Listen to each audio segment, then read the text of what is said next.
Hello everyone, स्वागत करते हैं हम अपने प्यारे यूट्यूब चैनल पर। आज हम आपके लिए लेकर आए हैं क्लास 6 एनसीईआरटी का शॉर्ट नोट्स के माध्यम से प्रत्येक महत्वपूर्ण बिंदु को इस वीडियो में कवर करेंगे जो एग्जाम के दृष्टि से अति महत्वपूर्ण होगा। तो हमारे साथ वीडियो के लास्ट तक बने रहिए। तो इस चैप्टर के जितने भी डाउट्स होंगे वो सारे डाउट्स इस वीडियो में क्लियर हो जाएंगे, कवर हो जाएगा। इस वीडियो में आपके कोई भी डाउट्स नहीं रहेंगे। तो हमारे साथ वीडियो के लास्ट तक बने रहिए। और जैसे कि जानते ही है एनसीईआरटी आज कितना महत्वपूर्ण है, सभी एग्ज़ाम्स के लिए ये बहुत ही महत्वपूर्ण है।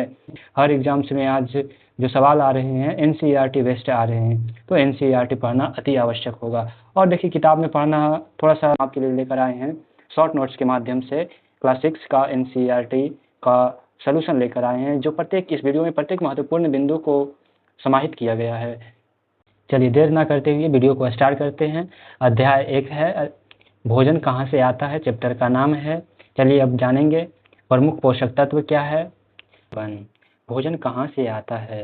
भोजन हम पौधा के एक से अधिक भाग खाते हैं, जैसे प्रमुख पोषक तत्व मिलता है। भोजन कार्बोहाइड्रेट, प्रोटीन, वसा, विटामिन, खनिज लवण, रेशांश, जल। तो चलिए सबसे पहले मंड या कार्बोहाइड्रेट की पहचान करते हैं। कैसे कार्बोहाइड्रेट का पहचान किया जाता है, किसी भी खाद्य पदार्थ में कार्बोहाइड्रेट है उसका पता कैसे कर देंगे, चलिए देखते हैं। कहता है तनु आयोडीन विलयन के 2 से 3 बूंद खाद्य पदार्थ में डालने पर यदि रंग नीला हो या काला हो जाता है तो उसमें मंड की उपस्थिति माना जाता है। मान लिया जाए हम आलू लेते हैं और आलू पे आयोडीन के 2 से 3 बूंद डालते हैं। यदि उसके कलर में चेंजेस आ जाता है, नीला या काला रंग जैसे रंग प्रदान करता है, तो इससे ज्ञात होता है कि उसमें कार्बोहाइड्रेट की उपस्थिति है। चलिए आगे देखते हैं आगे क्या कहता है। आगे जानेंगे प्रोटीन के परीक्षण कैसे होता है। प्रोटीन का परीक्षण कॉपर सल्फेट तथा कास्टिक सोडा का विलयन तैयार करके भोजन पर डालने से बैंगनी रंग प्राप्त होता है, तो यह प्रोटीन की उपस्थिति का पता चलता है। यदि हम किसी भी खाद्य पदार्थ पर सल्फेट या कास्टिक सोडा के कुछ बूंदे डालते हैं, तो यदि बैंगनी रंग बैंगनी रंग प्रदान करता है तो उसमें प्रोटीन की उपस्थिति का पता चलता है। चलिए अब देखते हैं वसा का परीक्षण कैसे करते हैं, वसा का टेस्ट कैसे करते हैं। वसा का टेस्ट के मतलब हुआ कि किसी भी खाद्य पदार्थ में वसा की मात्रा है, उसकी उपस्थिति का पता लगाने के लिए कैसे पता लगाया जाता है। तो भोजन पदार्थ का कागज पर रगड़ने से यदि उस पर तेल के धब्बे दिखाई दे तो यह वसा की उपस्थिति का पुष्टि होता है। ये बोल रहा है ना कि वसा का परीक्षण में बोलता है कि भोजन पदार्थ का कागज पर रगड़ने से यदि उस पर तेल के धब्बे दिखाई दे तो यह वसा की उपस्थिति का पुष्टि करता है, यह पता चलता है। जैसे तेल के धब्बे यहाँ दिखाई दे रहे हैं उसी प्रकार दिखाई देता है। चलिए आगे देखते हैं। अब हम जानेंगे कि कार्बोहाइड्रेट को किस किस में पाया जाता है। कार्बोहाइड्रेट हम कहाँ से ग्रहण करते हैं, तो गेहूं से ग्रहण करते हैं, शकरकंद में पाया जाता है, आलू में पाया जाता है, गन्ने में पाया जाता है, पपीते में पाया जाता है, तारबूज में पाया जाता है, आम में पाया जाता है, मक्के में पाया जाता है, चावल में पाया जाता है, बाजरा। ये सभी में कार्बोहाइड्रेट के स्रोत है, मुख्य स्रोत है, समझ गए। और सबसे अधिक पूछ देगा कि सबसे अधिक कार्बोहाइड्रेट किसमें पाया जाता है, तो शकरकंद में सबसे अधिक मात्रा में कार्बोहाइड्रेट पाए जाते हैं। चलिए अब हम वसा की उपस्थिति का पता कर देते हैं कि किस पदार्थ में वसा की मात्रा, कहाँ से वसा के स्रोत को पता करते हैं। पहला हो गया मूंगफली हो गया, नारियल का तेल हो गया, सूरजमुखी का तेल, सोयाबीन का तेल, मछली का मांस, अंडा, दूध, दही, मक्खन इत्यादि, और घी में भी वसा का मात्रा पाया जाता है। चलिए अब आगे देखते हैं अगला। अब हम विटामिन के स्रोत देखने वाले हैं। विटामिन का स्रोत क्या क्या है। सबसे पहले संतरा है, केला है, नींबू, सेब, अंगूर, टमाटर, गाजर, पालक, शलजम, अमरूद, मिर्च आदि में विटामिन पाए जाते हैं। अब जानेंगे रेशांश के स्रोत। रेशांश बोले तो फाइबर के स्रोत देखेंगे। फाइबर कहाँ से मिलता है, रेशांश से हिंदी में बोलते हैं रेशांश। सेम हो गया, मटर, चना, राजमा, गाजर, अमरूद, दूध, अनार, ब्रेड, आटा, मूली, मेथी, भिंडी आदि चीज़ों में क्या पाया जाता है, तो फाइबर्स की मात्रा पाई जाती है ये सब चीज़ों में। अब हम जल के स्रोत देखेंगे कि जल का क्या क्या स्रोत है। सबसे पहले तो जल हो गया, दूध हो गया, दूध में भी जल की कुछ मात्रा पाई जाती है, चाय हो गया, कॉफ़ी हो गया, जूस हो गया, फल व सब्जियों आदि में भी जल की कुछ मात्रा पाए जाते हैं और जल हमारे शरीर के लिए अति आवश्यक है। अब जानेंगे संतुलित आहार क्या है। हमारे शरीर के लिए एक संतुलित आहार क्या है। संतुलित आहार में कार्बोहाइड्रेट, प्रोटीन, वसा, विटामिन, खनिज लवण, रेशांश तथा जल उचित मात्रा में होना आवश्यक है। ये सभी यदि कोई व्यक्ति अपने दैनिक जीवन में ले रहा है तभी उसका बॉडी स्ट्रक्चर मस्त रहेगा, बॉडी बिल्डिंग मस्त होएगा, बॉडी का शेप, साइज, आकार अच्छा होगा। ये सब खाएगा तो उसका तंदुरुस्त होगा। संतुलित आहार शरीर को ऊर्जा देता है, विकास करता है तथा रोगों से लड़ने में मदद करता है। तो जैसे कि हमने जाना कि संतुलित आहार क्यों ज़रूरी होती है, तो संतुलित आहार हमारे शरीर को ऊर्जा देती है, विकास करता है तथा रोगों से लड़ने का क्षमता प्रदान करने का काम करता है। कोई भी व्यक्ति संतुलित आहार लेता है तो उसे ये सारी चीज़ें मिलती है। चलिए आगे देखते हैं, आगे क्या कहता है। संतुलित आहार का महत्व क्या है। देखिए यहाँ पे महत्व भी दिया हुआ है कि संतुलित आहार कोई भी व्यक्ति लेता है तो उसका क्या इम्पैक्ट पड़ता है शरीर पे। तो कहता है यह शरीर को सभी पोषक तत्व प्रदान करता है, ऊर्जा देता है तथा शरीर को सक्रिय बनाता है, शरीर की वृद्धि एवं विकास में महत्वपूर्ण भूमिका निभाता है, रोगों से बचाता है, मन को प्रसन्न तथा स्वस्थ रखता है। यदि कोई व्यक्ति संतुलित आहार ले रहा है तो उसे ये सारी चीज़ें मिलती है, समझ गए ना। चलिए अब देखेंगे। देखिए यहाँ पे बताया गया है ये प्रोटीन्स के स्रोत है, कार्बोहाइड्रेट के स्रोत है, रेशांश के स्रोत है, खनिज लवण के स्रोत है। यहाँ पे सारे सब चीज़ें दे दिया गया है और ऑलरेडी हमने सारी चीज़ों को बता रखा है। कार्बोहाइड्रेट के बारे में हमने बताया। अब हम पोषक तत्व की कमी से होने वाले रोग। यदि कोई भी पोषक तत्व हमारे शरीर में कमी होती है उसकी, तो कौन-कौन सी बीमारियाँ होती है वो सारी चीज़ इसमें हम देखेंगे। तो चलिए सबसे पहले देखते हैं कार्बोहाइड्रेट। कार्बोहाइड्रेट की कमी से कौन-सी बीमारी होती है उसके बारे में जानते हैं। सबसे पहले कार्बोहाइड्रेट यदि जो हमारे शरीर में कमता है तो ऊर्जा की कमी हमें महसूस होती है, कमज़ोरी महसूस होती है, दुबलापन महसूस होता है। यदि प्रोटीन की कमी होती है तो क्या होता है, क्वाशियोरकर। ये जो क्वाशियोरकर और मैरेमस है ये अति महत्वपूर्ण है, इसे ध्यान में रखिएगा। पूछ देता है कि बताइए कि प्रोटीन की कमी से कौन सा बीमारी होता है, तो याद रखिएगा क्वाशियोरकर और मैरेमस दो ऐसे बीमारी है जो प्रोटीन की कमी से होती है और वृद्धि को रोकने में भी ये मदद करता है। आगे जानेंगे कि विटामिन की कमी से कौन-कौन से बीमारी होते हैं। विटामिन ए की कमी से रतौंधी होता है, विटामिन सी की कमी से स्कर्वी होता है, विटामिन बी की कमी से बेरी-बेरी होता है, विटामिन बी3 से प्लेग्रा नामक बीमारी होता है, विटामिन बी12 से सकता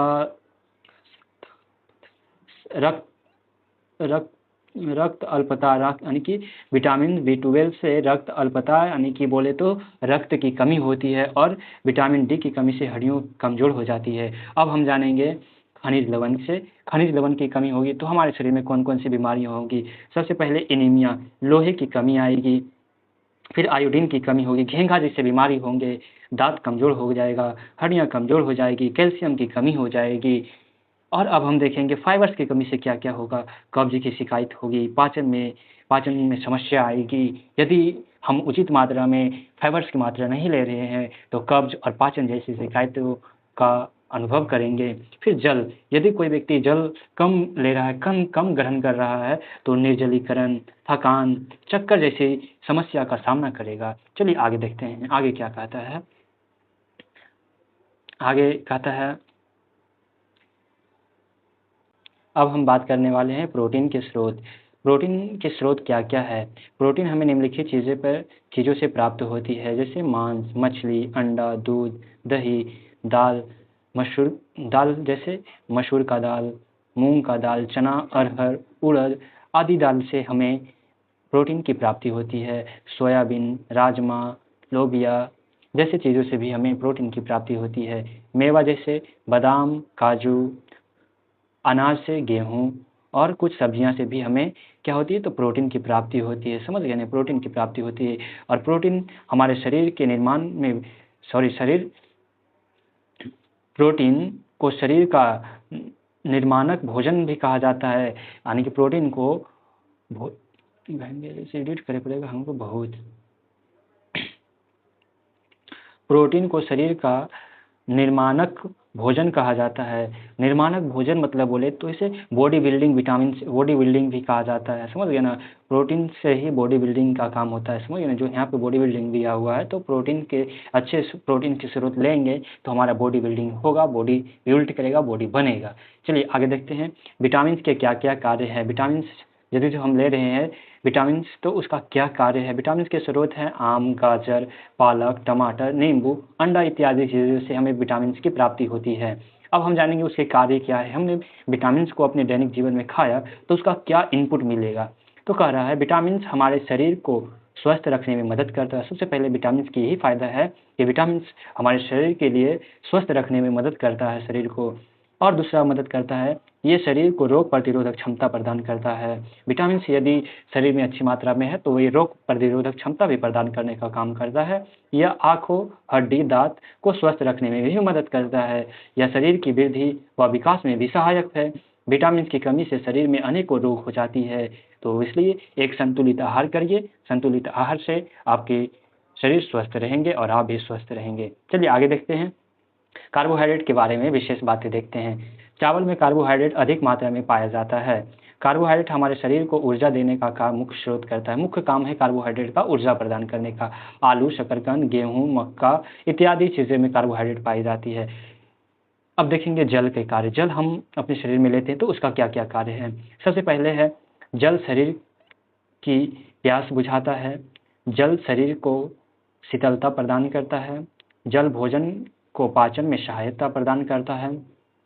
जल शरीर के अवशिष्ट पदार्थ को बाहर निकालने में भी मदद करता है। आगे है जल के बिना शरीर की कोई भी कार्य संभव नहीं है। जल की कमी होगा तो निर्जलीकरण, जैसे कि हमने पहले ही देखा कि जल की कमी यदि होता है तो आपको चक्कर आ सकती है, निर्जलीकरण हो सकता है, डिहाइड्रेशन हो सकता है। शरीर में पानी की कमी से चक्कर जैसी बीमारियां उत्पन्न होगी। और सबसे यहाँ पे एक बिंदु छूट गया है कि चावल में कार्बोहाइड्रेट अधिक मात्रा में पाई जाती है, समझ गया ना। चलिए अब देखेंगे रेशे, आहार रेशे या बोल दे तो फाइबर्स। फाइबर्स क्या है तो बाबू, खाने में आहार में रेशा का होना अति महत्वपूर्ण आवश्यक है, क्योंकि हमने जाना कि फाइबर्स का काम था हमारे भोजन को पाचन करने में अति महत्वपूर्ण फाइबर्स की भूमिका होती है। तो यहाँ पे लिखा हुआ है खाने के आहार रेशे का बहुत आवश्यक होता है। आहार रेशे हमें निम्नलिखित चीज़ें निम्नलिखित चीज़ों से प्राप्त होती है। हरी पत्तीदार सब्जियाँ, पालक, मेथी आदि, फल जैसे सेब, अमरूद, पपीता, मोटा अनाज जैसे प्याज और बाजरा से हमें फाइबर्स प्राप्त होते हैं। आहार रेशे पाचन क्रिया को ठीक करने में सहायक होती है। यह कब्ज से बचाता है तथा आंत को साफ करने में बड़ा महत्वपूर्ण भूमिका निभाता है। यह हमारे शरीर को अनेकों रोगों से बचाने में मदद करता है। और हम जानेंगे फाइबर्स के स्रोत क्या क्या है। तो सलाद हो गया, हरी पत्तीदार सब्जियां हो गया, फल हो गया, मोटे अनाज हो गया, ये सब चीज़ों का ग्रहण करिएगा तो आपको फाइबर्स उचित मात्रा में मिलेगा। जल जीवन है और इसका संरक्षण करें, समझ गए ना। जल ही जीवन है और इसका संरक्षण करें। चलिए आगे है जानिए,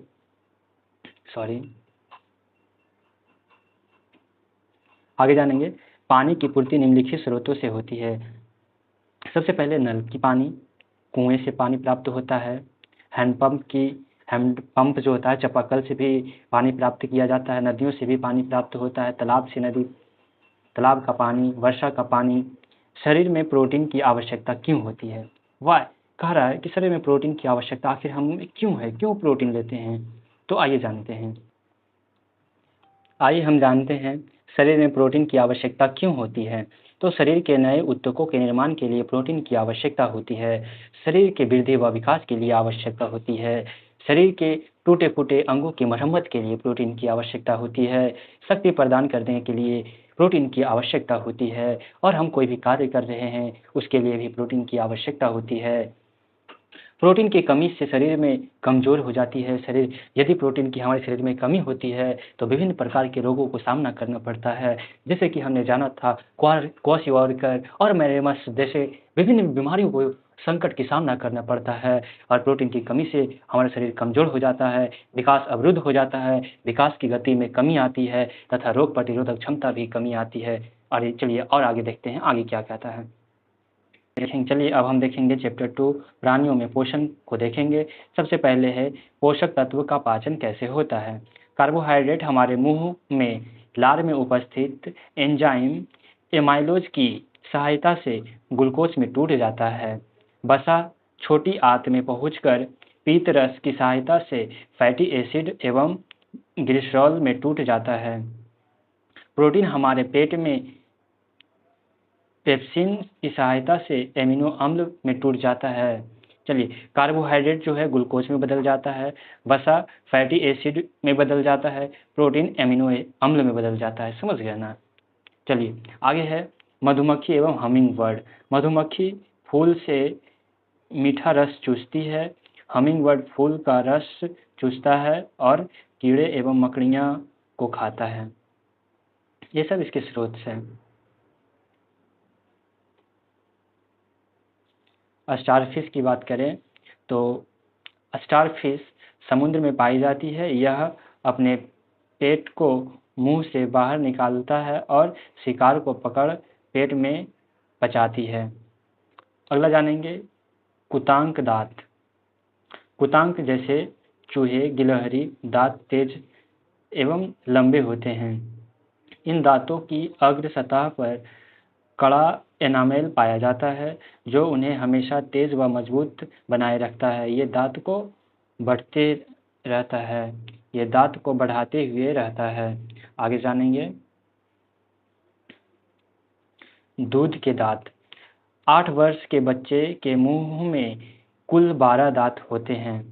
इनमें 4 कुतरने वाला दांत इंसीजर की संख्या 4 होती है, 2 नुकीले दांत, 2 कैनाइन होते हैं तथा 4 प्रीमोलर होता है। समझ गए। इस प्रकार हमने बच्चे में देखा कि 8 साल के जो बच्चा है उसमें दांतों की संख्या की बात करें तो टोटल कितनी हो जाएगी, तो इंसीजर की संख्या कितनी हो जाएगी। इंसीजर की बात करें तो इंसीजर की संख्या 4 हो जाएगी और कैनाइन की बात करें तो उसकी संख्या 2 हो जाएगी और प्रीमोलर की संख्या बात करें तो उसकी भी 4 हो जाएगी। 4 दूनी 8। और कुतरने वाला दांत को इंसीजर कहा जाता है और कैनाइन जो कि नुकीला दांत को कैनाइन कहा जाता है और जो पिछवाड़े दांत होता है उसे प्रीमोलर कहा जाता है। और याद रखिए प्रीमोलर की पूछेगा कि बच्चों में प्रीमोलर की संख्या कितनी होती है, तो 4 होती है। याद रखिएगा, समझ गए ना। और 4 जो रहता है वो 4 समझ गए ना। और यहाँ नोट लिखा हुआ है कि 12 वर्ष की आयु तक ये दूध दांतें गिर जाती है तथा अस्थायी दांतें आ जाती है। समझ गए ना। चलिए आगे देखते हैं। चैप्टर 2 प्राणियों में पोषण। भोजन का मार्ग। भोजन का मार्ग क्या होता है। सबसे पहले भोजन को मुख में लिए मुख से ग्रसनी में जाता है, ग्रसनी से आमाशय में जाता है, आमाशय से छोटी आंत और छोटी आंत से बड़ी आंत में जाता है। पाचन रस ग्रंथियाँ। लार ग्रंथियाँ आमाशय, छोटी आंत, यकृत, अग्नाशय पाचन रस बनाते हैं। ये सारे के सारे क्या बनाते हैं, पाचन रस का निर्माण करते हैं। पाचन रस ग्रंथियाँ द्वारा खावित पाचन रस को पाचन रस भी कहा जाता है। ये रसायनों अलग अलग कार्बोहाइड्रेट, प्रोटीन, वसा को तोड़कर उन्हें सरल पदार्थ में बदलने का कार्य करती है ताकि शरीर उन्हें अवशोषित कर सके। आगे देखेंगे पाचन रस ग्रंथियाँ। लार ग्रंथि लार में पाया जाता है। आमाशय गैस्ट्रिक जूस का पाचन करती है। छोटी आंत में आंत का रस निर्माण होता है। यकृत से पीत रस का निर्माण होता है। अग्नाशय से अग्नाशयी रस का निर्माण होता है। अब छोटी आंत की बात करते हैं। छोटी आंत एक लंबी नली होती है। यह आमाशय के बाद प्रारंभ होती है जहाँ भोजन का अधिकांश पाचन पूरा होता है। आंत का रस एवं अन्य पाचन यहाँ भोजन का अंतिम रूप से सरल पदार्थों में बदल जाता है। यहाँ पर अवशोषण भी होता है। अब हम बात करेंगे अग्नाशय की बात करेंगे। अग्नाशय एवं अग्नाशय रस। अग्नाशय या अग्नाशय रस बनता है पेनक्रियाज में, ये सारे बनते हैं। यह रस छोटी आंत में पहुंचता है। अग्नाशय रस ट्रिप्सिन नामक एंजाइम होता है जो प्रोटीन को सरल पदार्थ में तोड़ता है। इससे कार्बोहाइड्रेट और वसा का पाचन भी पूरा होता है। समझ गए ना। ये देखिए सबसे पहले मुख हो गया, ग्रसनी इसे बोलते हैं, आमाशय इसे बोलते हैं। समझ गए ना। आमाशय इसे बोलते हैं। समझ गए ना।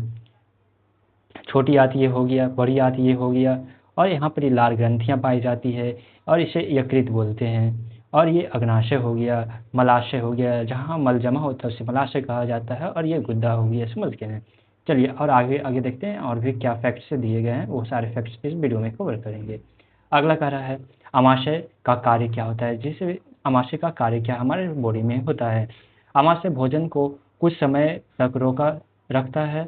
यह मांसपेशियों की सिकुड़न एवं शिथिलन द्वारा भोजन को मथता है। या पेप्सिन एंजाइम तथा हाइड्रोक्लोरिक अम्ल का स्राव करता है, जो प्रोटीन को सरल पदार्थ में तोड़ता है। यह भोजन आंशिक रूप से यहाँ पाचन होता है। समझे, आमाशय में पूछ देगा कि भोजन का कैसा पाचन होता है, तो आंशिक पाचन होता है। ये हो गया हमारा ग्रसनी हो गया, ये आमाशय हो गया। आमाशय की दीवार से ही HCl नामक निकलता है, हाइड्रोक्लोरिक अम्ल और पेप्सिन पाचक एंजाइम निकलते हैं, जो भोजन को पचाने में अति महत्वपूर्ण भूमिका निभाते हैं। चलिए अब बात करते हैं यकृत का। पीतरस, यकृत से पीतरस का निर्माण होता है। यकृत भोजन को कह रहा है कि पीतरस यकृत भोजन को पचाता नहीं है, परंतु यह पीतरस बनाता है। समझ गए? ये बोल रहा है कि यकृत भोजन को पचाने में मदद नहीं करता है, परंतु पीतरस का निर्माण अवश्य करता है, और पीतरस वसा का पाचन में सहायता प्रदान करता है। कहे तो इनडायरेक्ट रूप से पचाने का काम करता है यकृत। पीतरस पित्ताशय को एकत्रित करता है। कहेगा पीतरस पित्ताशय में जमा होता है, इसका मतलब हुआ, तथा आवश्यकता पड़ने पर छोटी आंत में पहुंचता है। समझ गया ना, पहुंचाता है। ये यकृत हो गया, ये पीतरस यही पित्ताशय जमा होता है। समझ गया ना। चलिए आगे जानेंगे कि पाचन की सरल प्रक्रिया क्या है। सबसे पहले भोजन मुख में लिए, मुख को चबाना, लार मिला, उसके बाद ग्रसनी में पहुंचा, जहां भोजन का आमाशय तक पहुंचाया गया। फिर भोजन मथन हुआ, पेप्सिन अम्ल और जो भी अम्ल हुआ वो किया। फिर उसके बाद हाइड्रोक्लोरिक अम्ल पचाने के बाद वो छोटी आंत में आता है। छोटी आंत में आंत रस एवं पीत रस, अग्नाशय रस द्वारा भोजन का अवशोषण होता है एवं बड़ी आंत में जाता है, मल के रूप में वहां जाकर जमा हो जाता है। समझ गए ना। चलिए आगे बात करते हैं, आगे क्या है।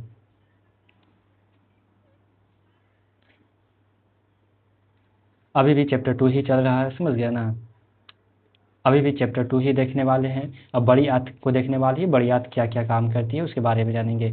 बड़ी आंत छोटी आंत की तुलना में चौड़ी किंतु छोटी होती है। बड़ी आंत में पाचन नहीं होता है तथा यहाँ भोजन का अवशोषण नहीं होता है। यहाँ भोजन केवल जल अवशोषित करता है। जल अवशोषित होने पर यहाँ बचा हुआ पदार्थ गाढ़ा हो जाता है और मल बन जाता है, मल के रूप में जमा हो जाता है यहाँ पे। समझ गए ना। चलिए आगे देखते हैं। मलाशय एवं गुद्दा। बड़ी आंत में बना मल मलाशय या रेक्टम में एकत्रित हो जाता है, यानी कि जमा हो जाता है। मलाशय में मल एकत्रित होने पर शौच या बोले तो शौच का अनुभव होता है। समझ गए ना। मलाशय से गुद्दा द्वारा मल बाहर निकलता है।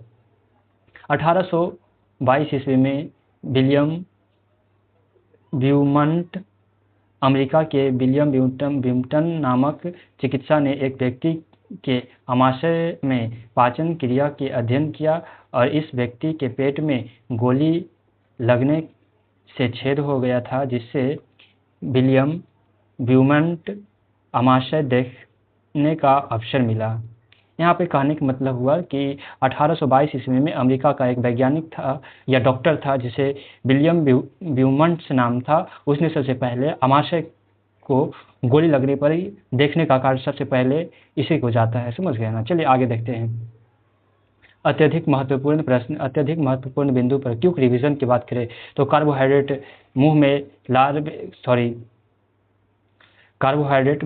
में लार में उपस्थित एंजाइम की सहायता से ग्लूकोज में टूट जाता है। वसा छोटी आंत में पीत रस की सहायता से फैटी एसिड एवं ग्लिसरॉल में टूट जाता है।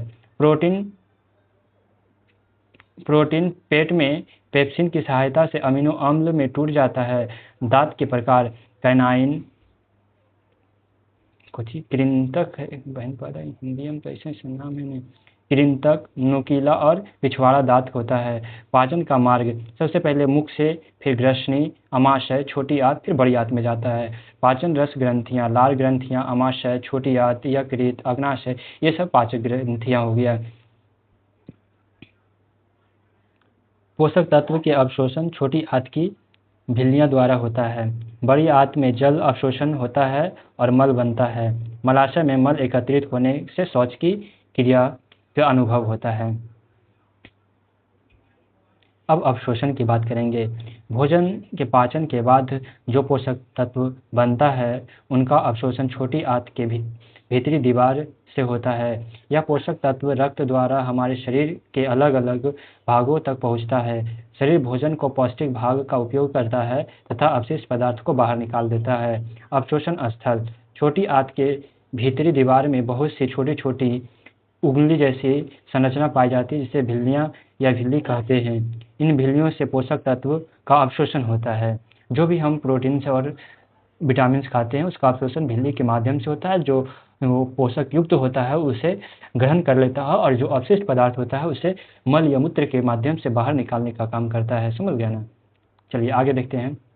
ये मलाशय का और ये है उसका चित्र दिया हुआ है। शौच का मतलब क्या हुआ कि मलाशय में मल को एकत्रित होने पर गुदा की पेशियों में शिथिल हो जाता है और मल बाहर निकल जाता है। भोजन का स्वांगीकरण भोजन का इमल्शन कैसे होता है। हमारे दांत भोजन को छोटे छोटे टुकड़ों में काटता है और घिसता है। भोजन का स्वांगीकरण कहलाता है। यह पाचन की प्रथम अवस्था जो हमारे मुख में होती है।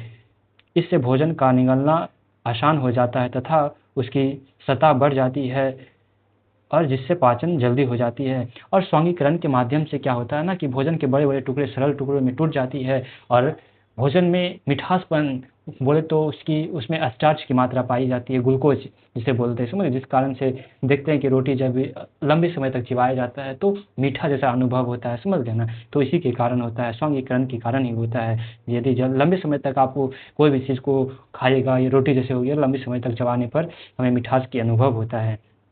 पाचन सरल चार्ट के माध्यम से देखेंगे। सबसे पहले पाचन प्रारंभ होता है, मुख से प्रारंभ हुआ, ग्रसनी में गया, ग्रसनी से आमाशय में जाता है और फिर छोटी आंत में जाता है और बड़ी आंत में जल का अवशोषण होता है और मलाशय अंततः फिर मलाशय के माध्यम से बाहर निकल जाता है। चलिए अब बात करें, थर्ड चैप्टर में हम पहुँच गए हैं। थर्ड चैप्टर का नाम है रेशा से वस्त्र तक।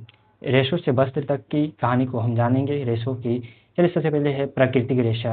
प्राकृतिक रेशों में बात करें तो कुछ रेशे पौधे से प्राप्त होते हैं जैसे सूती रेशा, जूट का रेश इत्यादि पौधे से प्राप्त होते हैं। कुछ रेशे पशु से भी प्राप्त होते हैं, ऊन या रेशम इत्यादि। पौधे एवं पशुओं से भी प्राप्त प्राकृतिक रेशा कहते हैं। जो पौधे एवं पशु से प्राप्त रेशों को प्राकृतिक रेशा कहते हैं। इन रेशों में विभिन्न प्रकार के वस्त्र बनाए जाते हैं। आगे जानेंगे। यहाँ पे दिया हुआ है पौधे से प्राप्त रेशे, सूती रेशे और जूट का रेशा, ये पौधे से प्राप्त होते हैं। और पशु से प्राप्त रेशे जैसे ऊन हो गया, रेशम हो गया, ये सब के सब पशु से प्राप्त करते हैं। चलिए आगे देखते हैं। सूती रेशा। सूती रेशा कैसा होता है तो सूती रेशा कपास के पौधे की फली में पाए जाते हैं। सूती रेशा मुलायम, मजबूत और जल की आसानी से सोख लेता है।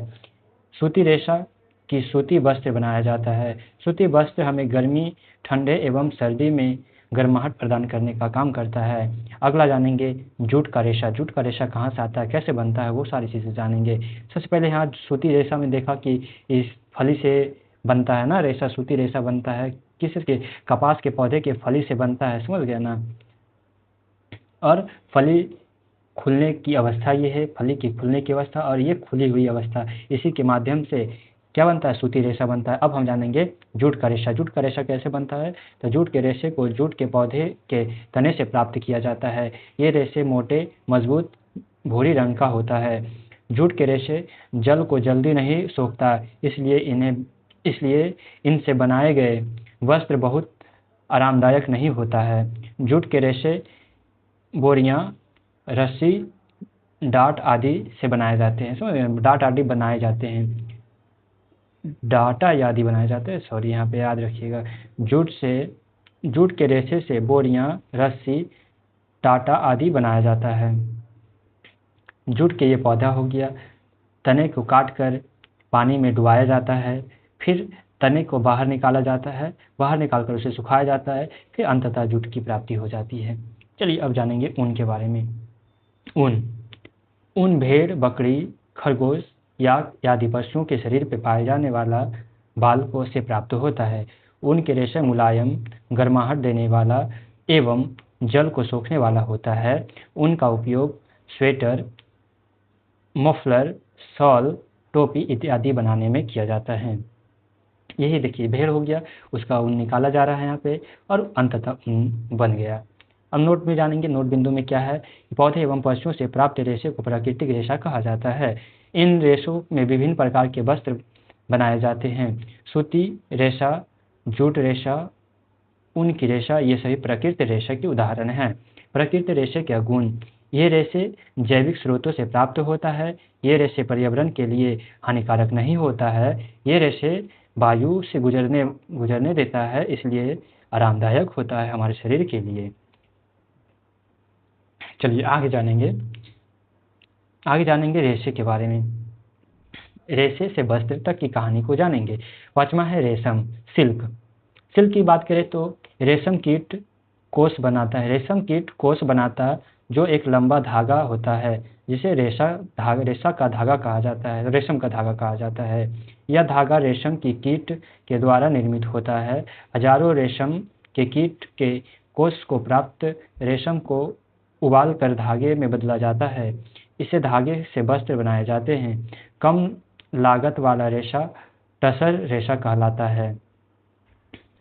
चलिए टसर रेशा यहाँ पे देखिए कुछ पॉइंट्स लिखा हुआ है। टसर रेशा, यह रेशा जंगली रेशम कीट से प्राप्त किया जाता है। पूछ देगा कि जो टसर रेशा होता है वो किस कीट से प्राप्त किया जाता है, तो जंगली रेशे से प्राप्त किया जाता है। और इसे देखिए सबसे पहले एक पौधे पे प्राप्त होता है। रेशम कीट के शहतूत के पौधे पर रेशम कीट पाए जाते हैं, समझ गए। फिर वो कूट के यानी कि बनता है, कोकून की अवस्था में जाता है। कोकून की अवस्था से ही रेशे प्राप्त होता है, समझ गए ना।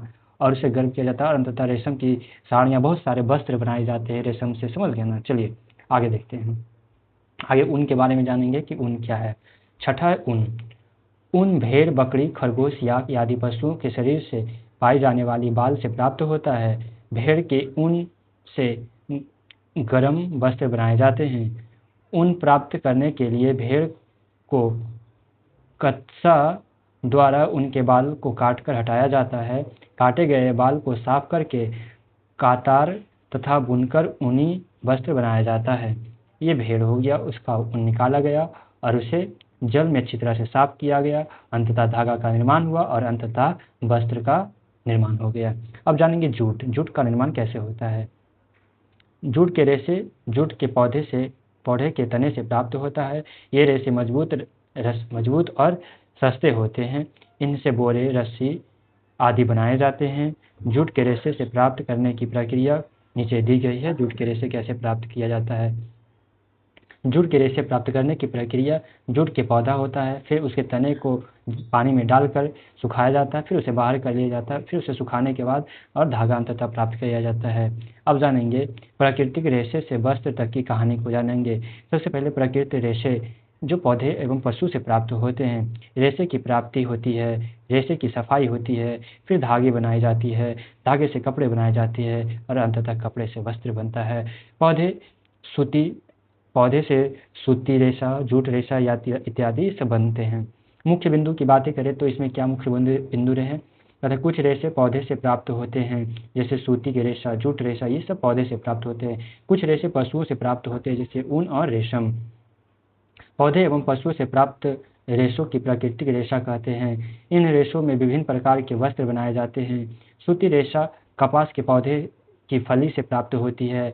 याद रखिएगा, यहाँ पूछ देगा कि सूती का रेशा कपास के पौधे के किस भाग से प्राप्त होती है, तो कपास की फली से प्राप्त होता है। जूट के रेशा जूट के पौधे के तने से प्राप्त होता है। रेशम के कीट के रेशम कोश से प्राप्त होता है, रेशम कोश। ऊन भेड़, बकरी, खरगोश आदि पशु के बाल से प्राप्त होता है। उनकी बात करें तो चलिए आगे देखते हैं आगे क्या कहते हैं। रेशम कीट। अब हम जानेंगे रेशम कीट के बारे में जानेंगे कि रेशम कीट बॉक्सिस मोरी कहलाता है। यह शहतूत के पत्ते को खाता है और एक पोषक कोश यानी कि कोकून का निर्माण करता है, जो रेशम धागा कहलाता है। रेशम कीट का जीवन चक्र विभिन्न प्रकार से चलते रहता है। ये रेशम कीट का चक्र हो गया। सबसे पहले शहतूत ये सबसे पहले क्या होता है ना कि एक पत्ते होता है, जैसे शहतूत के पत्ते पर ये पाए जाते हैं, और फिर यहाँ रेशम कीट का होता है और उसे खाता है। खाने के बाद वो रेशम कोष बनाता है, अंडा देता है, और फिर वयस्क कीट का निर्माण होता है, और फिर वयस्क कीट से ही अंडे का निर्माण होता है। ये प्रक्रिया हमेशा चलते रहता है। कोष कहता है, कोष में रेशम का धागा निकलकर वस्त्र बनाए जाते हैं। समझ गए ना? चलिए आगे बात करते हैं। आगे हैं कुछ प्रमुख प्राकृतिक रेशा का उपयोग। सबसे पहले सूती रेशा का उपयोग कपास के पौधे से होता है। प्राप्ति कहाँ से? रेशा, यहाँ रेशा हो गया, प्राप्ति का स्रोत हो गया, उपयोग हो गया। तो सूती रेशा कपास से हम प्राप्त करते हैं। जूट का रेशा जूट के पौधे से प्राप्त करते हैं। ऊन भेड़, बकरी, खरगोश इत्यादि से प्राप्त करते हैं। रेशम की बात करें तो रेशम कीट से प्राप्त करते हैं। और बात करें तो सूती जो रेशा होता है उसका उपयोग क्या क्या चीज़ में? तो गर्मियों के कपड़े एवं तौलिया चादर बनाने में किया जाता है। जूट का रेशा का प्रयोग बोरे एवं रस्सी बनाने में किया जाता है। ऊन का प्रयोग स्वेटर, मफलर आदि बनाने में किया जाता है। रेशम का प्रयोग रेशम साड़ियाँ एवं सूट सलवार इत्यादि बनाने में किया जाता है। अगला है रेशम का महत्व। क्या रेशम का महत्व है? कथा पर प्राकृतिक रेशा हमारे जीवन के लिए अति महत्वपूर्ण होता है। इसके वस्त्र, घर की सजावटी वस्तुएं, चीज़ें का निर्माण किया जाता है। ये रेशे वायु को गुजरने देता है, जो हमारे शरीर के लिए आरामदायक होता है। ये रेशे पर्यावरण के लिए भी हानिकारक नहीं होता है। इस रेशे के विभिन्न प्रकार के वस्त्र बनाए जाते हैं इस रेशे से। चलिए आगे जानते हैं आगे क्या है। रेशम के धागे का वस्त्र का निर्माण की प्रक्रिया। सबसे पहले कोष का उबाला जाता है, फिर रेशम धागे प्राप्त होता है। रेशम धागों को लपेट कर फिर उससे वस्त्र का निर्माण होता है। रेशम के धागे का गुण। रेशम के द्वारा बना धागा का क्या उसका गुण होता है? तो रेशम के धागे मुलायम, चमकदार एवं मजबूत होते हैं। ये धागे गर्मी में ठंडे और सर्दी में गर्माहट प्रदान करने का काम करता है। रेशम के धागे सुंदर, टिकाऊ एवं महंगा होता है। रेशे से वस्त्र बनने का चक्र। पौधे एवं पशुओं की प्राकृतिक रेशे की सफाई, फिर धागे बनना, धागा से कपड़ा बनना, और कपड़ा अंततः कपड़ा ही बनता है। प्राकृतिक रेशे से हम सुंदर सुंदर वस्त्र बनाते हैं। समझ गए ना? चलिए 1826 ईस्वी में रेशम कीट का रहस्य। 1826 ईस्वी में चार्ल्स बॉनेट ने रेशम कीट के जीवन चक्र का रहस्य बताया। इससे रेशम का उत्पादन बढ़ता और रेशम उद्योग को और लाभ प्राप्त हुआ। अब क्यूक रिवीजन में आएंगे। क्यूक रिवीजन में क्या क्या अभी तक हमने जितने भी पढ़े उसे क्यूक रिवीजन के माध्यम से समझेंगे। कुछ रेशे के पौधे से प्राप्त होते हैं, जैसे सूती, जूट, ये सब पौधे से प्राप्त होते हैं, और पशु से प्राप्त होते हैं। ऊन, ये सब देख लिए हैं ना, ऑलरेडी देख चुका। चलिए अगला देखते हैं। अगला पेज क्या है? अगला है पदार्थ एवं उनके गुण एवं अवस्था। पदार्थ।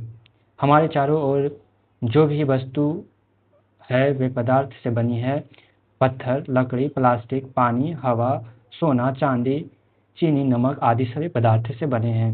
जिससे किसी वस्तु का बना होना ज्ञात हो उसे पदार्थ कहते हैं। पदार्थ के भी कुछ गुण होते हैं। इन गुण के आधार पर हम पहचान करते हैं इसके गुण। चलिए आइए हम जानते हैं पदार्थ के क्या क्या गुण होते हैं। पदार्थ के गुण। प्रत्येक पदार्थ के कुछ न कुछ अवस्था होता है। ये गुण के आधार पर हम पदार्थ को अंतर कर पाते हैं। किसी पदार्थ के कोई गुण उसकी पहचान करने में हमारी सहायता करती है। किसी भी पदार्थ के गुण का ध्यान करके हम उसकी उपयोग को ज्ञात करते हैं।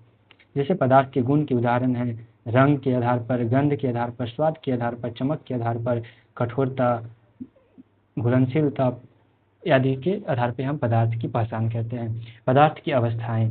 क्या क्या अवस्थाएं हैं? तो पदार्थ की मुख्यतः 3 अवस्था होती है, ठोस, द्रव और गैस। ठोस अवस्था की बात करें तो जिस पदार्थ का आकार और आयतन दोनों निश्चित हो तो उसे ठोस कहते हैं। ठोस पदार्थ के कण बहुत आपस में जुड़े होते हैं। इन कणों को निश्चित स्थान एवं बहुत कम हिलते डोलते हैं, यानी कि इनकी जो अणु होता है आपस में बहुत तेजी से जकड़ा होता है। समझ गए? आपस में बहुत जुड़ा होता है आपस में, जैसे कि पत्थर हो गया, लकड़ी हो गया, किताब, मेज इत्यादि, ये सब ठोस पदार्थ के उदाहरण हैं। अब हम जानेंगे द्रव। कहता है द्रव अवस्था क्या है? जिस पदार्थ का आयतन तो निश्चित होता है परंतु आकार निश्चित नहीं होता है तो उसे द्रव कहते हैं। द्रव पदार्थ के कण एक दूसरे के पास होते हैं परंतु इनके बीच थोड़ा स्थान होता है। ये कण स्वतंत्र रूप से हिलते डुलते रहते हैं, जैसे पानी, दूध, तेल, शराब इत्यादि। गैस अवस्था, गैसीय अवस्था क्या है? जिन पदार्थ और जिन पदार्थ के पास ना आकार निश्चित हो और ना आयतन निश्चित हो तो उसे गैस कहते हैं। जिस पदार्थ का आकार या आयतन निश्चित ना हो उसे गैस अवस्था कहते हैं। गैसीय अवस्था के कण एक दूसरे से बहुत दूर दूर होता है। ये कण बहुत तेजी से गति एवं सभी दिशाओं में स्वतंत्र रूप से करता है, जैसे कि हवा, ऑक्सीजन, कार्बन डाइऑक्साइड इत्यादि। आगे बात करें, नोट की बात करें तो ठोस का आकार एवं आयतन निश्चित होता है। द्रव का आयतन निश्चित होता है परंतु आकार निश्चित नहीं होता है। गैस का आकार और ना ही आयतन निश्चित होता है, कुछ भी निश्चित नहीं होता है। क्विक रिवीजन की बात करें तो हमारे चारों ओर की सभी वस्तुएं एवं पदार्थ की बनी होती है। प्रत्येक पदार्थ के गुण होता है। पदार्थ 3 अवस्था में होता है, ठोस, द्रव एवं गैस की अवस्था में पाया जाता है। चलिए आगे देखते हैं। आगे जानेंगे पदार्थ के कणों की गति। सभी पदार्थ छोटे छोटे कणों से बने होते हैं। ये कण निरंतर गति करते रहते हैं। कण की गति की मात्रा प्रत्येक अवस्था में भिन्न होती है। ठोस अवस्था में कण कम गति करता है, द्रव अवस्था में अधिक गति करता है और गैस अवस्था में बहुत तेजी से गति करता है। जैसे अवस्थाओं के अनुसार कणों की गति, देखिए ये ठोस अवस्था है तो कण आपस में पास पास बहुत अधिक होता है और बहुत कम गति करता है। और जैसे द्रव की बात करें तो कण के बीच थोड़ी दूरियां होती है, जगह स्पेस होता है, जिस कारण से एक दूसरे के पास से फिसल जाता है। और बात करें गैस अवस्था, तो गैस के कण बहुत दूर दूर होते हैं और बहुत तेजी से गति एवं सभी दिशाओं में चलता रहता है। चलिए पदार्थ की अवस्था में परिवर्तन की बात करते हैं। परिस्थिति में परिवर्तन के कारण ही पदार्थ एक अवस्था से दूसरी अवस्था में बदल जाता है। यह परिवर्तन तापमान में परिवर्तन के कारण होता है। जैसे कोई भी सॉलिड है जो कि ठोस है और ये क्या हो गया, गल गया, गलन के बाद ये द्रव में बदल जाता है। और यदि इस गलन में यानी कि द्रव में वाष्पन की क्रिया होता है तो वो गैस के रूप ले लेता है, समझ गए ना। और उसका उल्टा कर दीजिए, कोई भी गैस है उसमें संघनन हुआ तो फिर वो द्रव में बदल जाता है और द्रव को जब हम जमाते हैं तो फिर बर्फ के रूप में बदल जाता है। ये अवस्था का परिवर्तन होते रहता है, समझ गए ना। चलिए आगे बात करते हैं।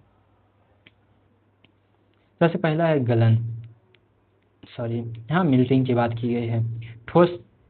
ठोस का द्रव में बदलना क्या कहलाता है? गलन कहलाता है। और जमना, द्रव से ठोस का बनना जमना कहलाता है। वाष्पन, द्रव से गैस में बदलना वाष्पन कहलाता है। संघनन क्या कहलाता है? तो गैस से द्रव में बदलना संघनन कहलाता है। अब जानेंगे पदार्थ की अवस्था की तुलना करेंगे, इसकी विशेषता क्या है, ठोस, द्रव, गैस। इसकी आइए विशेषता बात करते हैं। सबसे पहले है ठोस, तो ठोस का आकार कैसा होता है? तो निश्चित होता है और निश्चित आयतन होता है। और आयतन तो बहुत निश्चित होता है और कण एक दूसरे के बीच बहुत कम होता है और कण की गति बहुत कम होती है। दबाव का प्रभाव दबाव बहुत कम होता है, उदाहरण पत्थर, लकड़ी इत्यादि में। और द्रव की बात करें तो द्रव का आकार निश्चित नहीं होता है। और आयतन की बात करें तो ये आयतन निश्चित होता है और कण के बीच की दूरी कम होता है और कण की गति बहुत अधिक होती है, समझ गया ना। और दबाव बोले थोड़ा बहुत दबाव होता है इस पर, जैसे जल, तेल, दूध इत्यादि, ये सब द्रव के उदाहरण हैं। गैस की बात करें तो निश्चित आकार नहीं होता है, ना ही निश्चित आयतन होता है, बहुत कण के बीच बहुत अधिक दूरियां होती है, बहुत तेजी से गति करता है, बहुत अधिक इस पर दबाव होता है। वायु, ऑक्सीजन, कार्बन डाइऑक्साइड, ये सब मुख्य गैसें हैं। याद रखने के योग्य बातें, ठोस का आकार निश्चित और आयतन भी निश्चित होता है। द्रव का आयतन निश्चित होता है परंतु आकार निश्चित नहीं होता है। गैस का कुछ भी निश्चित नहीं होता है। चलिए साथ में बात करते हैं पदार्थ की अवस्था एवं परिवर्तन दैनिक जीवन में उदाहरण का एवं उपयोग की बात करते हैं कि पदार्थ का अवस्था में परिवर्तन दैनिक जीवन का उदाहरण से क्या रिलेटेड है। जैसे बर्फ का पिघलकर जल बनना, ये गलन कहलाता है। जल का भाप में बनना वाष्पन कहलाता है। वाष्पन का जल के बूंद में बदलना संघनन कहलाता है और जल का बर्फ में बनना जमना कहलाता है। चलिए आगे देखेंगे। हमारे चारों ओर अवस्थाओं का उदाहरण होता है। हवा से गैस में बदलता है, जल से द्रव में बदलता है, बर्फ से ठोस में बदलता है, कोहरे, धुएं, द्रव की सूक्ष्म बूंदें होती है, भाप से गैस में बदलता है। समझ गए? यहाँ पे देख रहे हैं दिया हुआ है केटली। आगे जानेंगे कि सभी पदार्थ छोटे छोटे कणों से मिलकर बने होते हैं। कण निरंतर गति करता रहता है, अवस्था में परिवर्तन तापमान में परिवर्तन को दर्शाता है। क्यूक रिवीजन की बात करें तो चलिए क्यूक रिवीजन ज्वाइन करते हैं। क्यूक रिवीजन ने कहा कि पदार्थ की 3 अवस्था होते हैं, ठोस, द्रव और गैस। ठोस के कण आपस में आसपास, द्रव थोड़ा दूर और गैस में दूर दूर रहता है, समझ गए ना। अवस्था में परिवर्तन की बात करें तो गलना, जमना, वाष्पन, संघनन इत्यादि होता है। द्रव का आयतन निश्चित होता है परंतु आकार निश्चित नहीं होता। चलिए आगे बात करते हैं, ये सब बातें देख लिए हैं, अब आगे जानते हैं कि आगे क्या होगा। धीरे धीरे घुलने वाला पदार्थ का घोल बनाना। कहता है कुछ पदार्थ जैसे शक्कर, नमक आदि धीरे धीरे घुलते हैं। ऐसे पदार्थ का घोल बनाने की प्रक्रिया। निर्धारित मात्रा में जल लीजिए, उसमें निर्धारित मात्रा में पदार्थ लीजिए। कांच की छड़ी से तब तक चलाते रहिए जब तक पदार्थ पूरी तरह से घुल न जाए। घोल तैयार हो जाता है, उसके बाद क्या किया जाता है, शक्कर या नमक जैसे पदार्थ जल में घोलकर समान रूप से फैल जाता है और ये घोल पदार्थ दिखाई देता है, घुला हुआ पदार्थ दिखाई देता है। पदार्थों का पृथक्करण जानेंगे। पदार्थ का पृथक्करण कैसे किया जाता है उसके बारे में हम जानेंगे। पदार्थों का पृथक्करण कहता है मिश्रण में मिले पदार्थ का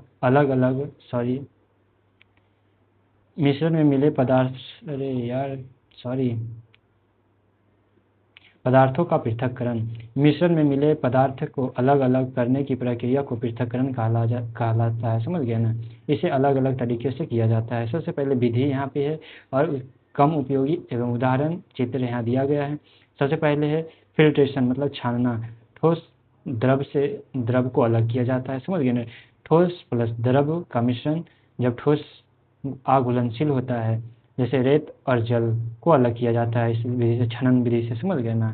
जैसे कि हमने ले लिया नली का, जैसे बालू घुला हुआ, पानी में घुला हुआ बालू, तो बालू को, जो बालू रेत होता है उसे अलग किया जाता है छनन से, छलनी से। जैसे चाय, तो चाय को जब छानते हैं तो जो होता है ना, चाय द्रव अवस्था नीचे बैठ जाता है और जो ठोस होता है वो उसकी चाय पत्ती ऊपर ही रह जाता है, समझ गए ना। आगे जानेंगे बाष्पन। बाष्पन क्या होता है, एवोपरेशन, घुला हुआ ठोस द्रव की अवस्था में बदल जाता है, उसी को कहा जाता है नमक का घोल जिसे बात करते हैं, समझ गए ना। अगला है सूचांक द्रव पृथक्करण। मैग्नेटिक जो होता है ना, तो चुंबकीय, यहाँ पे सूचांक गलत है, चुंबकीय द्वारा पृथक्करण, समझ गए ना, याद रखिएगा। चुंबकीय प्लस गैर चुंबकीय ठोस आपस में क्या किया जाता है, समझ गए ना। चुंबक के पास रखा जाता है, जो चुंबकीय पदार्थ होता है वो चिपक जाता है, जो गैर चुंबकीय होता है वो दूर चला जाता है, समझ गए। अपकेंद्रण मतलब द्रव प्लस द्रव मिश्रण को आसपास रखा जाता है, दूध की मलाई को अलग करना, जिससे दूध की मलाई को अलग करना, समझ गए ना। चलिए आगे देखते हैं।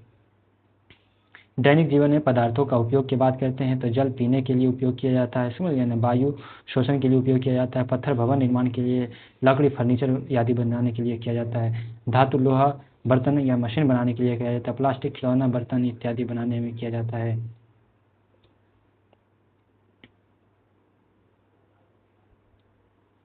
जंग लगना कहता है लोहे की वस्तु जब हवा या नमी के संपर्क में आती है तो उस पर जंग लग जाता है, समझ गए ना।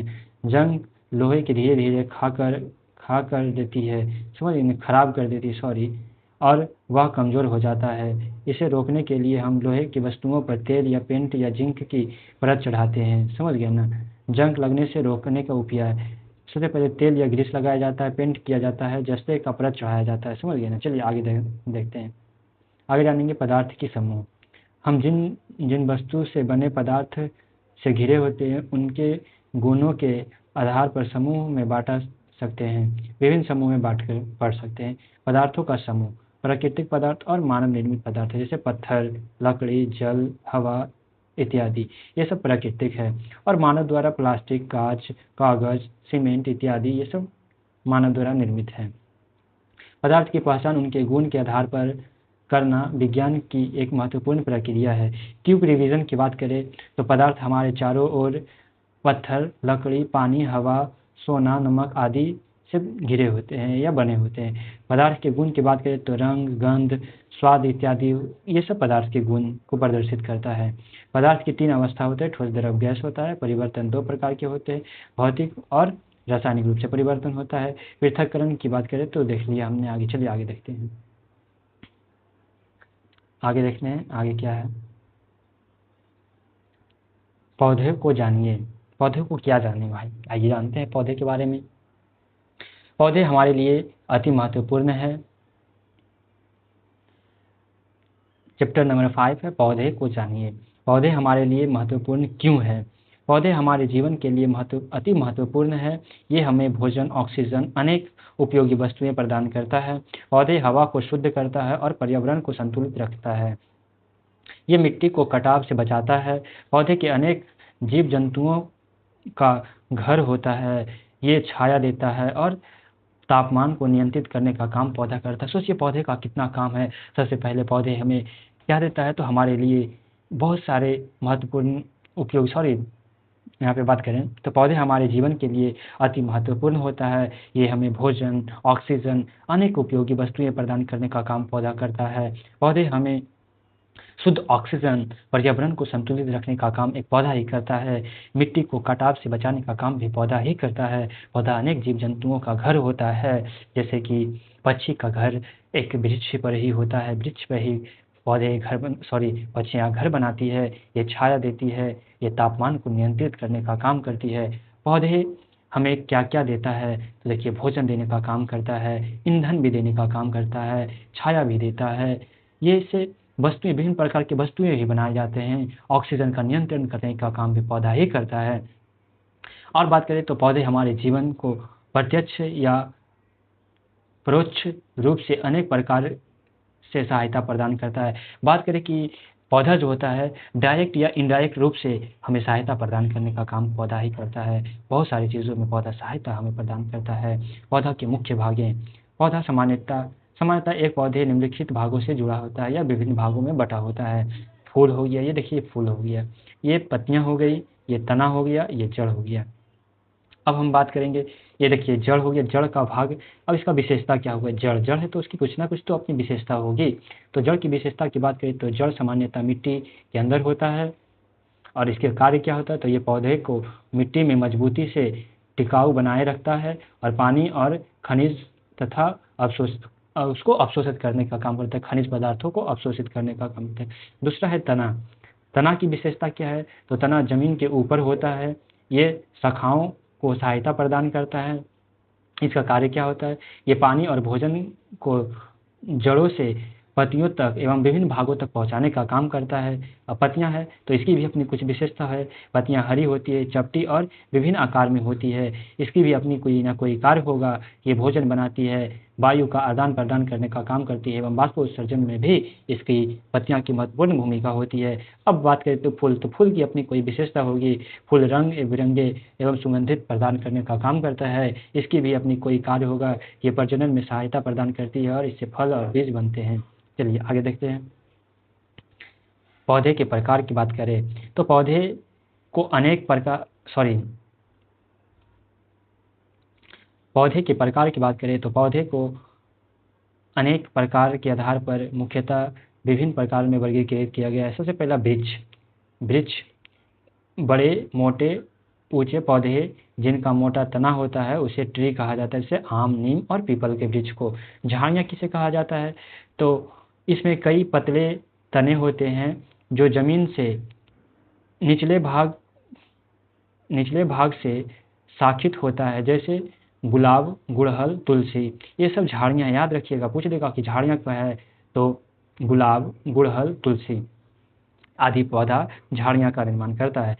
शाक्य पौधा हर्ब्स कौन सा है, तो छोटे कोमल पौधा जिनका तना हरा और मुलायम होता है उसे हर्ब्स कहते हैं, जैसे धनिया, पालक और पुदीना। ये सब कैसे हैं, तो हर्ब्स हैं। शाक्य तना है, समझ गए। लताएं क्या है, तो ये पौधे जमीन पर फैला होता है, समझ गए। पौधे के तने होते हैं जो जमीन पर फैला होता है, जैसे तारबूज हो गया, कटहल हो गया, ये सब, कटहल नहीं, कद्दू हो गया, तारबूज हो गया, खीरा हो गया, ये सब सारे क्या होता है, ये सब की लताएं होती है। अब बात करें तो क्लाइंबिंग जो चढ़ता है, ये ऊपर की ओर सहारे के साथ चढ़ता है, जैसे मटर हो गया, सेम हो गया, अंगूर हो गया, ये सब के लताएं ऊपर की ओर चढ़ता है, समझ गए ना। तो उसे क्या बोलते हैं? क्लाइंबर्स कहते हैं। क्लाइंबर्स का मतलब ये होता है चढ़ना, चढ़ना, समझ गए ना। चलिए, अब पौधे के प्रकार के विभिन्न चित्र दिए गए। देखिए, ये वृक्ष का चित्र है। वृक्ष का आकार मोटा होता है, ऊंचा होता है, समझ गए ना। जैसे आम हो गया, नीम हो गया, ये सब वृक्ष के उदाहरण है। और झाड़ियाँ की बात करें तो इसकी जो होती है, झाड़ियाँ की बात करें तो ये पतले होते हैं, इसकी तना पतली होती है। और जो जमीन से निचले भाग की शाखाएं होती है उसे ही झाड़ियाँ कहा जाता है, जैसे गुलाब, गुड़हल, उड़हल, तुलसी, ये सब झाड़ियाँ के रूप है। और बात करें हर्ब्स, हर्ब्स की बात करें तो धनिया, पुदीना, पालक, ये सब किसकी उदाहरण है? तो हर्ब्स की बात, हर्ब्स ये। और लताएं की बात करें तो कद्दू, तारबूज, ये सब लताएं है, कार्ब्स है, समझ गए ना। और बात करें तो क्लाइंबर्स, ऊपर चढ़ने वाला, जैसे मटर हो गया, सेम हो गया, अंगूर हो गया, और मनी प्लांट, ये मनी प्लांट भी इसमें आएगा ना, क्लाइंबर्स में भी।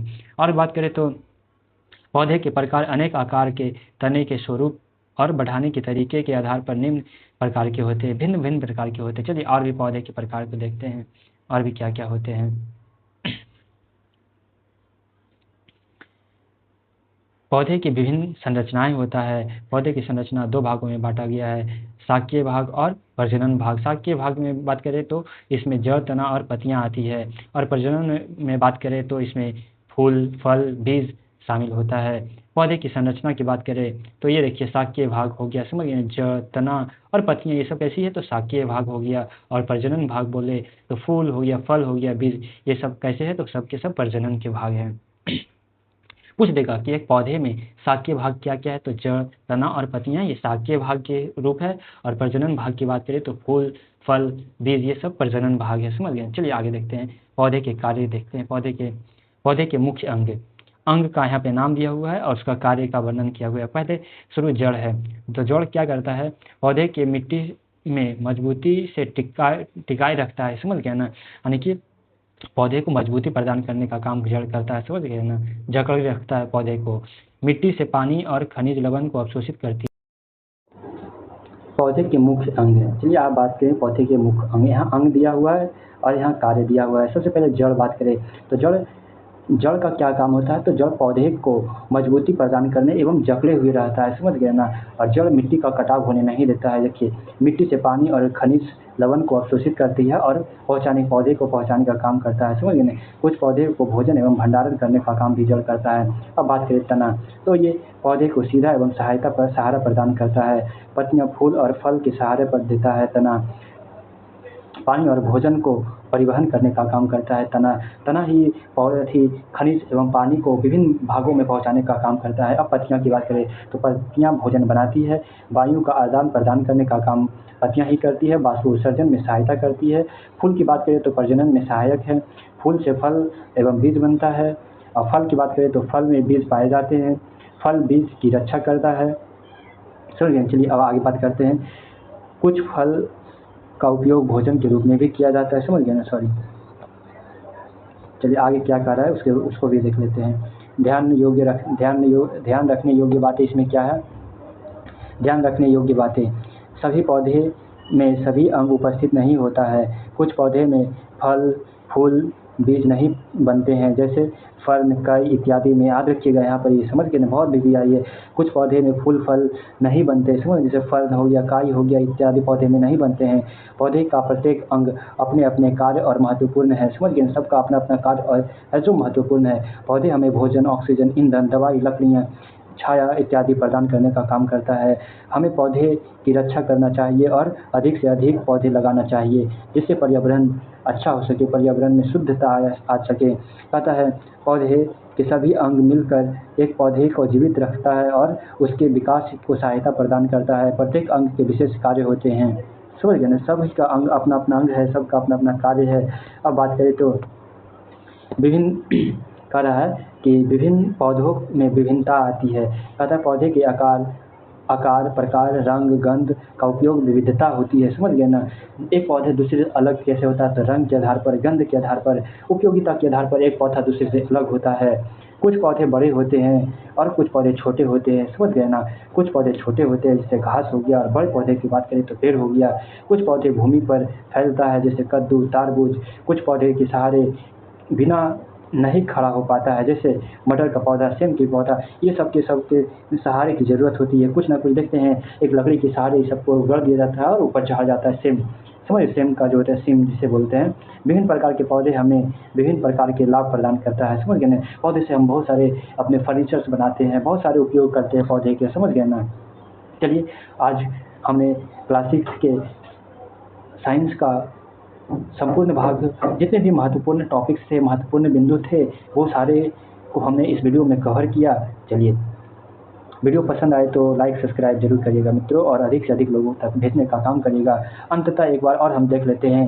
देखिए, वृक्ष की बात करें, आम, नीम, पीपल, ये सब वृक्ष की भाग है। झाड़ियाँ की बात करें तो गुलाब, गुड़हल, तुलसी, और हर्ब्स की बात करें तो धनिया, पालक, पुदीना, और कार्ब्स की बात करें तो कद्दू, तारबूज, खरबूज, ये सब कैसे लताएं हैं। और बात करें तो क्लाइंबर्स जो चढ़ता है ऊपर, मटर, सेम के बीज, अंगूर इत्यादि, ये सब कैसे तो क्लाइंबर्स हैं। चलिए, आज का क्लास यहीं पे समाप्त होता है, और वीडियो पसंद आए तो अधिक से अधिक लोगों तक भेजिए, सब्सक्राइब करिए, और हमें इसी तरह से प्रोत्साहित करिए, ताकि हम आपके लिए और भी नए इन्फॉर्मेटिव वीडियो लाएँ जो आपके लिए उपयोगी हो। और कमेंट में बताइए कि नेक्स्ट वीडियो किस टॉपिक पे चाहिए। चैप्टर 2, प्राणियों में पोषण, भोजन का मार्ग। भोजन का मार्ग क्या होता है? सबसे पहले भोजन को मुख में लिए, मुख से ग्रसनी में जाता है, ग्रसनी से आमाशय में जाता है, आमाशय से छोटी आंत, और छोटी आंत से बड़ी आंत में जाता है। पाचन रस ग्रंथियां, लार ग्रंथियां, आमाशय, छोटी आंत, यकृत, अग्नाशय पाचन रस बनाते हैं। ये सारे के सारे क्या बनाते हैं? पाचन रस का निर्माण करते हैं। पाचन रस ग्रंथियां द्वारा खावित पाचन रस को पाचन रस भी कहा जाता है। ये रसायनों अलग अलग कार्बोहाइड्रेट, प्रोटीन, वसा को तोड़कर उन्हें सरल पदार्थ में बदलने का कार्य करती है, ताकि शरीर उन्हें अवशोषित कर सके। आगे देखेंगे, पाचन रस ग्रंथियां। लार ग्रंथि लार में पाया जाता है। आमाशय गैस्ट्रिक जूस का पाचन करती है। छोटी आंत में आंत का रस निर्माण होता है। यकृत से पीत रस का निर्माण होता है। अग्नाशय से अग्नाशयी रस का निर्माण होता है। अब छोटी आंत की बात करते हैं। छोटी आंत एक लंबी नली होती है। यह आमाशय के बाद प्रारंभ होती है, जहां भोजन का अधिकांश पाचन पूरा होता है। आंत का रस एवं अन्य पाचन यहाँ भोजन का अंतिम रूप से सरल पदार्थों में बदल जाता है। यहाँ पर अवशोषण भी होता है। अब हम बात करेंगे, अग्नाशय की बात करेंगे। अग्नाशय एवं अग्नाशय रस। अग्नाशय या अग्नाशय रस बनता है, पेनक्रियाज में ये सारे बनते हैं। यह रस छोटी आंत में पहुंचता है। अग्नाशय रस ट्रिप्सिन नामक एंजाइम होता है, जो प्रोटीन को सरल पदार्थ में तोड़ता है। इससे कार्बोहाइड्रेट और वसा का पाचन भी पूरा होता है। समझ गए ना। ये देखिए, सबसे पहले मुख हो गया, ग्रसनी इसे बोलते हैं, आमाशय इसे बोलते हैं, समझ गए ना, आमाशय इसे बोलते हैं, समझ गए ना। छोटी आंत ये हो गया, बड़ी आंत ये हो गया, और यहाँ पर ये लार ग्रंथियाँ पाई जाती है, और इसे यकृत बोलते हैं। और ये अग्नाशय हो गया, मलाशय हो गया, जहाँ मल जमा होता है उसे मलाशय कहा जाता है, और ये गुद्दा हो गया, समझ गए ना। चलिए, और आगे आगे देखते हैं और भी क्या फैक्ट्स दिए गए हैं, वो सारे फैक्ट्स इस वीडियो में कवर करेंगे। अगला कह रहा है, आमाशय का कार्य क्या होता है। जैसे आमाशय का कार्य क्या हमारे बॉडी में होता है। आमाशय भोजन को कुछ समय तक रोका रखता है। यह मांसपेशियों की सिकुड़न एवं शिथिलन द्वारा भोजन को मथता है। या पेप्सिन एंजाइम तथा हाइड्रोक्लोरिक अम्ल का स्राव करता है, जो प्रोटीन को सरल पदार्थ में तोड़ता है। यह भोजन आंशिक रूप से यहाँ पाचन होता है। समझिए, आमाशय में पूछ देगा कि भोजन का कैसा पाचन होता है, तो आंशिक पाचन होता है। ये हो गया हमारा ग्रसनी हो गया, ये आमाशय हो गया। आमाशय की दीवार से ही HCl नामक निकलता है, हाइड्रोक्लोरिक अम्ल और पेप्सिन पाचक एंजाइम निकलते हैं, जो भोजन को पचाने में अति महत्वपूर्ण भूमिका निभाते हैं। चलिए, अब बात करते हैं यकृत का। पीत रस। यकृत से पीत रस का निर्माण होता है। यकृत भोजन को कह रहा है कि पीत रस यकृत भोजन को पचाता नहीं है, परंतु यह पीत रस बनाता है। समझ गए? ये बोल रहा है कि यकृत भोजन को पचाने में मदद नहीं करता है, परंतु पीत रस का निर्माण अवश्य करता है, और पीत रस वसा का पाचन में सहायता प्रदान करता है। कहे तो इनडायरेक्ट रूप से पचाने का काम करता है यकृत। पीत रस पित्ताशय को एकत्रित करता है। कहेगा पित्त रस पित्ताशय में जमा होता है, इसका मतलब हुआ, तथा आवश्यकता पड़ने पर छोटी आंत में पहुंचता है। समझ गए ना, पहुँचाता है। ये यकृत हो गया, ये पित्तरस, यही पित्त से जमा होता है, समझ गए ना। चलिए आगे जानेंगे कि पाचन की सरल प्रक्रिया क्या है। सबसे पहले भोजन मुख में लिए, मुख को चबाना, लार मिला, उसके बाद ग्रसनी में पहुंचा, जहां भोजन का आमाशय तक पहुंचाया गया।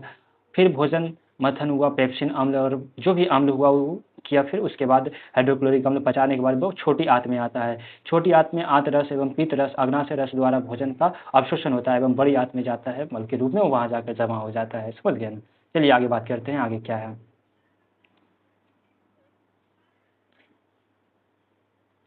अभी भी चैप्टर 2 ही चल रहा है, समझ गया ना। अभी भी चैप्टर 2 ही देखने वाले हैं। अब बड़ी आंत को देखने वाले हैं। बड़ी आंत क्या क्या काम करती है उसके बारे में जानेंगे। बड़ी आंत छोटी आंत की तुलना में चौड़ी किंतु छोटी होती है। बड़ी आंत में पाचन नहीं होता है तथा यहाँ भोजन का अवशोषण नहीं होता है। यहाँ भोजन केवल जल अवशोषित करता है।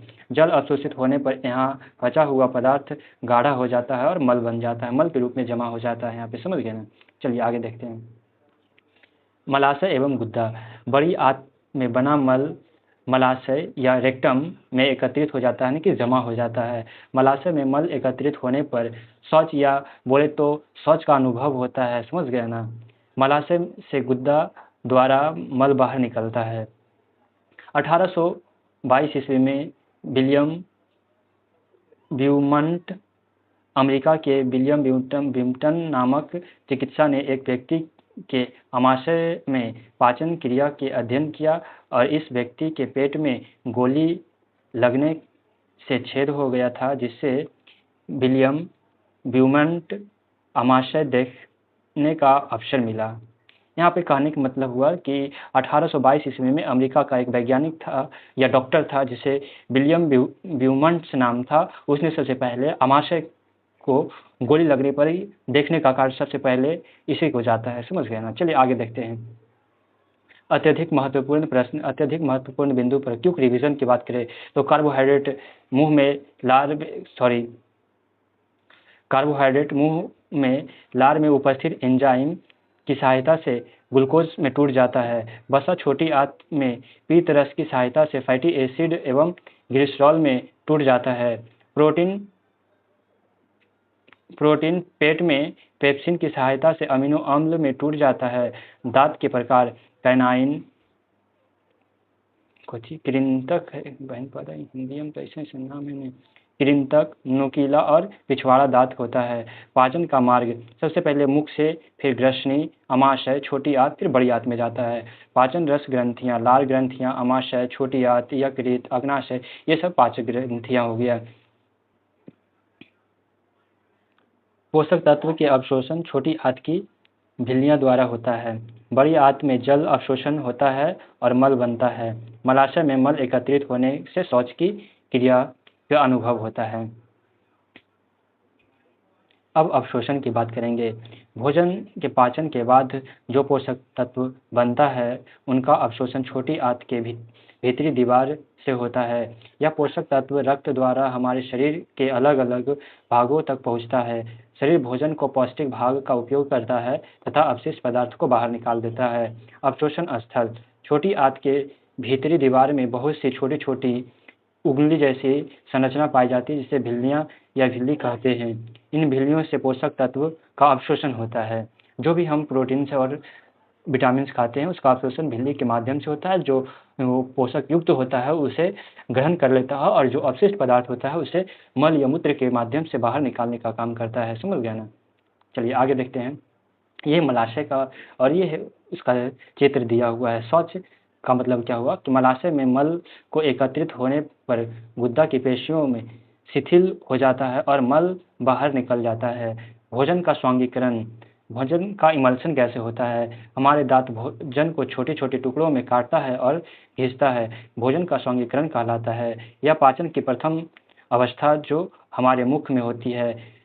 इससे भोजन का निगलना आसान हो जाता है तथा उसकी सतह बढ़ जाती है और जिससे पाचन जल्दी हो जाती है। और स्वांगीकरण के माध्यम से क्या होता है ना कि भोजन के बड़े बड़े टुकड़े सरल टुकड़ों में टूट जाती है और भोजन में मिठासपन बोले तो उसकी उसमें स्टार्च की मात्रा पाई जाती है, ग्लूकोज जिसे बोलते हैं, समझे? जिस कारण से देखते हैं कि रोटी जब लंबे समय तक चिबाया जाता है तो मीठा जैसा अनुभव होता है, समझ गए ना? तो इसी के कारण होता है, स्वांगीकरण के कारण ही होता है। यदि जब लंबे समय तक आप कोई भी चीज़ को खाइएगा, ये रोटी जैसे हो गया, लंबे समय तक चबाने पर हमें मिठास की अनुभव होता है। पाचन सरल चार्ट के माध्यम से देखेंगे। सबसे पहले पाचन प्रारंभ होता है, मुख से प्रारंभ हुआ, ग्रसनी में गया, ग्रसनी से अमाशय में जाता है और फिर छोटी आंत में जाता है और बड़ी आंत में जल का अवशोषण होता है और मलाशय अंततः फिर मलाशय के माध्यम से बाहर निकल जाता है। चलिए अब बात करें, थर्ड चैप्टर में हम पहुँच गए हैं। थर्ड चैप्टर का नाम है रेशा से वस्त्र तक। रेशों से वस्त्र तक की कहानी को हम जानेंगे, रेशों की। चलिए सबसे पहले है प्राकृतिक रेशा। प्राकृतिक रेशों में बात करें तो कुछ रेशे पौधे से प्राप्त होते हैं, जैसे सूती रेशा, जूट का रेश इत्यादि पौधे से प्राप्त होते हैं। कुछ रेशे पशु से भी प्राप्त होते हैं, ऊन या रेशम इत्यादि पौधे एवं पशुओं से भी प्राप्त प्राकृतिक रेशा कहते हैं। जो पौधे एवं पशु से प्राप्त रेशों को प्राकृतिक रेशा कहते हैं। इन रेशों में विभिन्न प्रकार के वस्त्र बनाए जाते हैं। आगे जानेंगे, यहाँ पे दिया हुआ है पौधे से प्राप्त रेशे, सूती रेशे और जूट का रेशा, ये पौधे से प्राप्त होते हैं। और पशु से प्राप्त रेशे जैसे ऊन हो गया, रेशम हो गया, ये सब के सब पशु से प्राप्त करते हैं। चलिए आगे देखते हैं सूती रेशा। सूती रेशा कैसा होता है? तो सूती रेशा कपास के पौधे की फली में पाए जाते हैं। सूती रेशे मुलायम, मजबूत और जल की आसानी से सोख लेता है। सूती रेशा की सूती वस्त्र बनाया जाता है। सूती वस्त्र हमें गर्मी, ठंडे एवं सर्दी में गर्माहट प्रदान करने का काम करता है। अगला जानेंगे जूट का रेशा। जूट का रेशा कहाँ से आता है, कैसे बनता है, वो सारी चीज़ें जानेंगे। सबसे पहले यहाँ सूती रेशा में देखा कि इस फली से बनता है ना रेशा, सूती रेशा बनता है किसके? कपास के पौधे के फली से बनता है, समझ गया ना? और फली खुलने की अवस्था ये है, फली की खुलने की अवस्था और ये खुली हुई अवस्था, इसी के माध्यम से क्या बनता है? सूती रेशा बनता है। अब हम जानेंगे जूट का रेशा। जूट का रेशा कैसे बनता है? तो जूट के रेशे को जूट के पौधे के तने से प्राप्त किया जाता है। ये रेशे मोटे, मजबूत, भूरी रंग का होता है। जूट के रेशे जल को जल्दी नहीं सोखता, इसलिए इनसे बनाए गए वस्त्र बहुत आरामदायक नहीं होता है। जूट के रेशे बोरियां, रस्सी, डाट आदि से बनाए जाते हैं। समझ गए? डाट आदि बनाए जाते हैं, डाटा आदि बनाए जाते हैं, सॉरी यहाँ पे याद रखिएगा। जूट के रेशे से बोरियां, रस्सी, टाटा आदि बनाया जाता है। जूट के ये पौधा हो गया, तने को काट कर पानी में डुबाया जाता है, फिर तने को बाहर निकाला जाता है, बाहर निकाल कर उसे सुखाया जाता है, फिर अंततः जूट की प्राप्ति हो जाती है। चलिए अब जानेंगे ऊन के बारे में।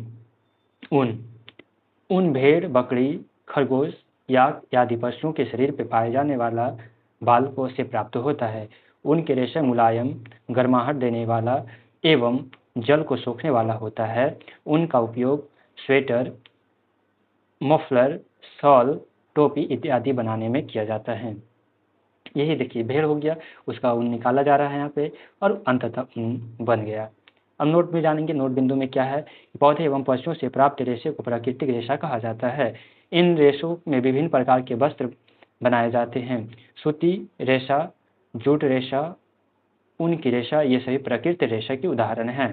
प्राकृतिक रेशे के गुण: ये रेशे जैविक स्रोतों से प्राप्त होता है। ये रेशे पर्यावरण के लिए हानिकारक नहीं होता है। ये रेशे वायु से गुजरने देता है, इसलिए आरामदायक होता है हमारे शरीर के लिए। चलिए आगे जानेंगे रेशे के बारे में। रेशे से वस्त्र तक की कहानी को जानेंगे। पांचवा है रेशम, सिल्क। सिल्क की बात करें तो रेशम कीट कोश बनाता है। रेशम कीट कोश बनाता जो एक लंबा धागा होता है, जिसे रेशा का धागा कहा जाता है, रेशम का धागा कहा जाता है। यह धागा रेशम की कीट के द्वारा निर्मित होता है।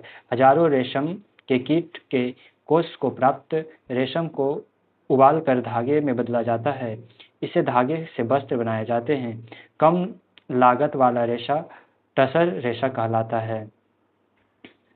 चलिए टसर रेशा, यहाँ पे देखिए कुछ पॉइंट्स लिखा हुआ है। टसर रेशा, यह रेशा जंगली रेशम कीट से प्राप्त किया जाता है। पूछ देगा कि जो टसर रेशा होता है वो किस कीट से प्राप्त किया जाता है, तो जंगली रेशे से प्राप्त किया जाता है। और इसे देखिए, सबसे पहले एक पौधे पे प्राप्त होता है, रेशम कीट के शहतूत के पौधे पर रेशम कीट पाए जाते हैं, समझ गए। फिर वो कूट के यानी कि बनता है, कोकून की अवस्था में जाता है, कोकून की अवस्था से ही रेशे प्राप्त होता है, समझ गए ना। और उसे गर्म किया जाता है और अंततः रेशम की साड़ियाँ, बहुत सारे वस्त्र बनाए जाते हैं रेशम से, समझ गए ना। चलिए आगे देखते हैं। आगे ऊन के बारे में जानेंगे कि ऊन क्या है। छठा है ऊन। ऊन भेड़, बकरी, खरगोश या आदि पशुओं के शरीर से पाई जाने वाली बाल से प्राप्त होता है। भेड़ के ऊन से गर्म वस्त्र बनाए जाते हैं। ऊन प्राप्त करने के लिए भेड़ को कत्सा द्वारा उनके बाल को काटकर हटाया जाता है। काटे गए बाल को साफ करके कातार तथा बुनकर ऊनी वस्त्र बनाया जाता है।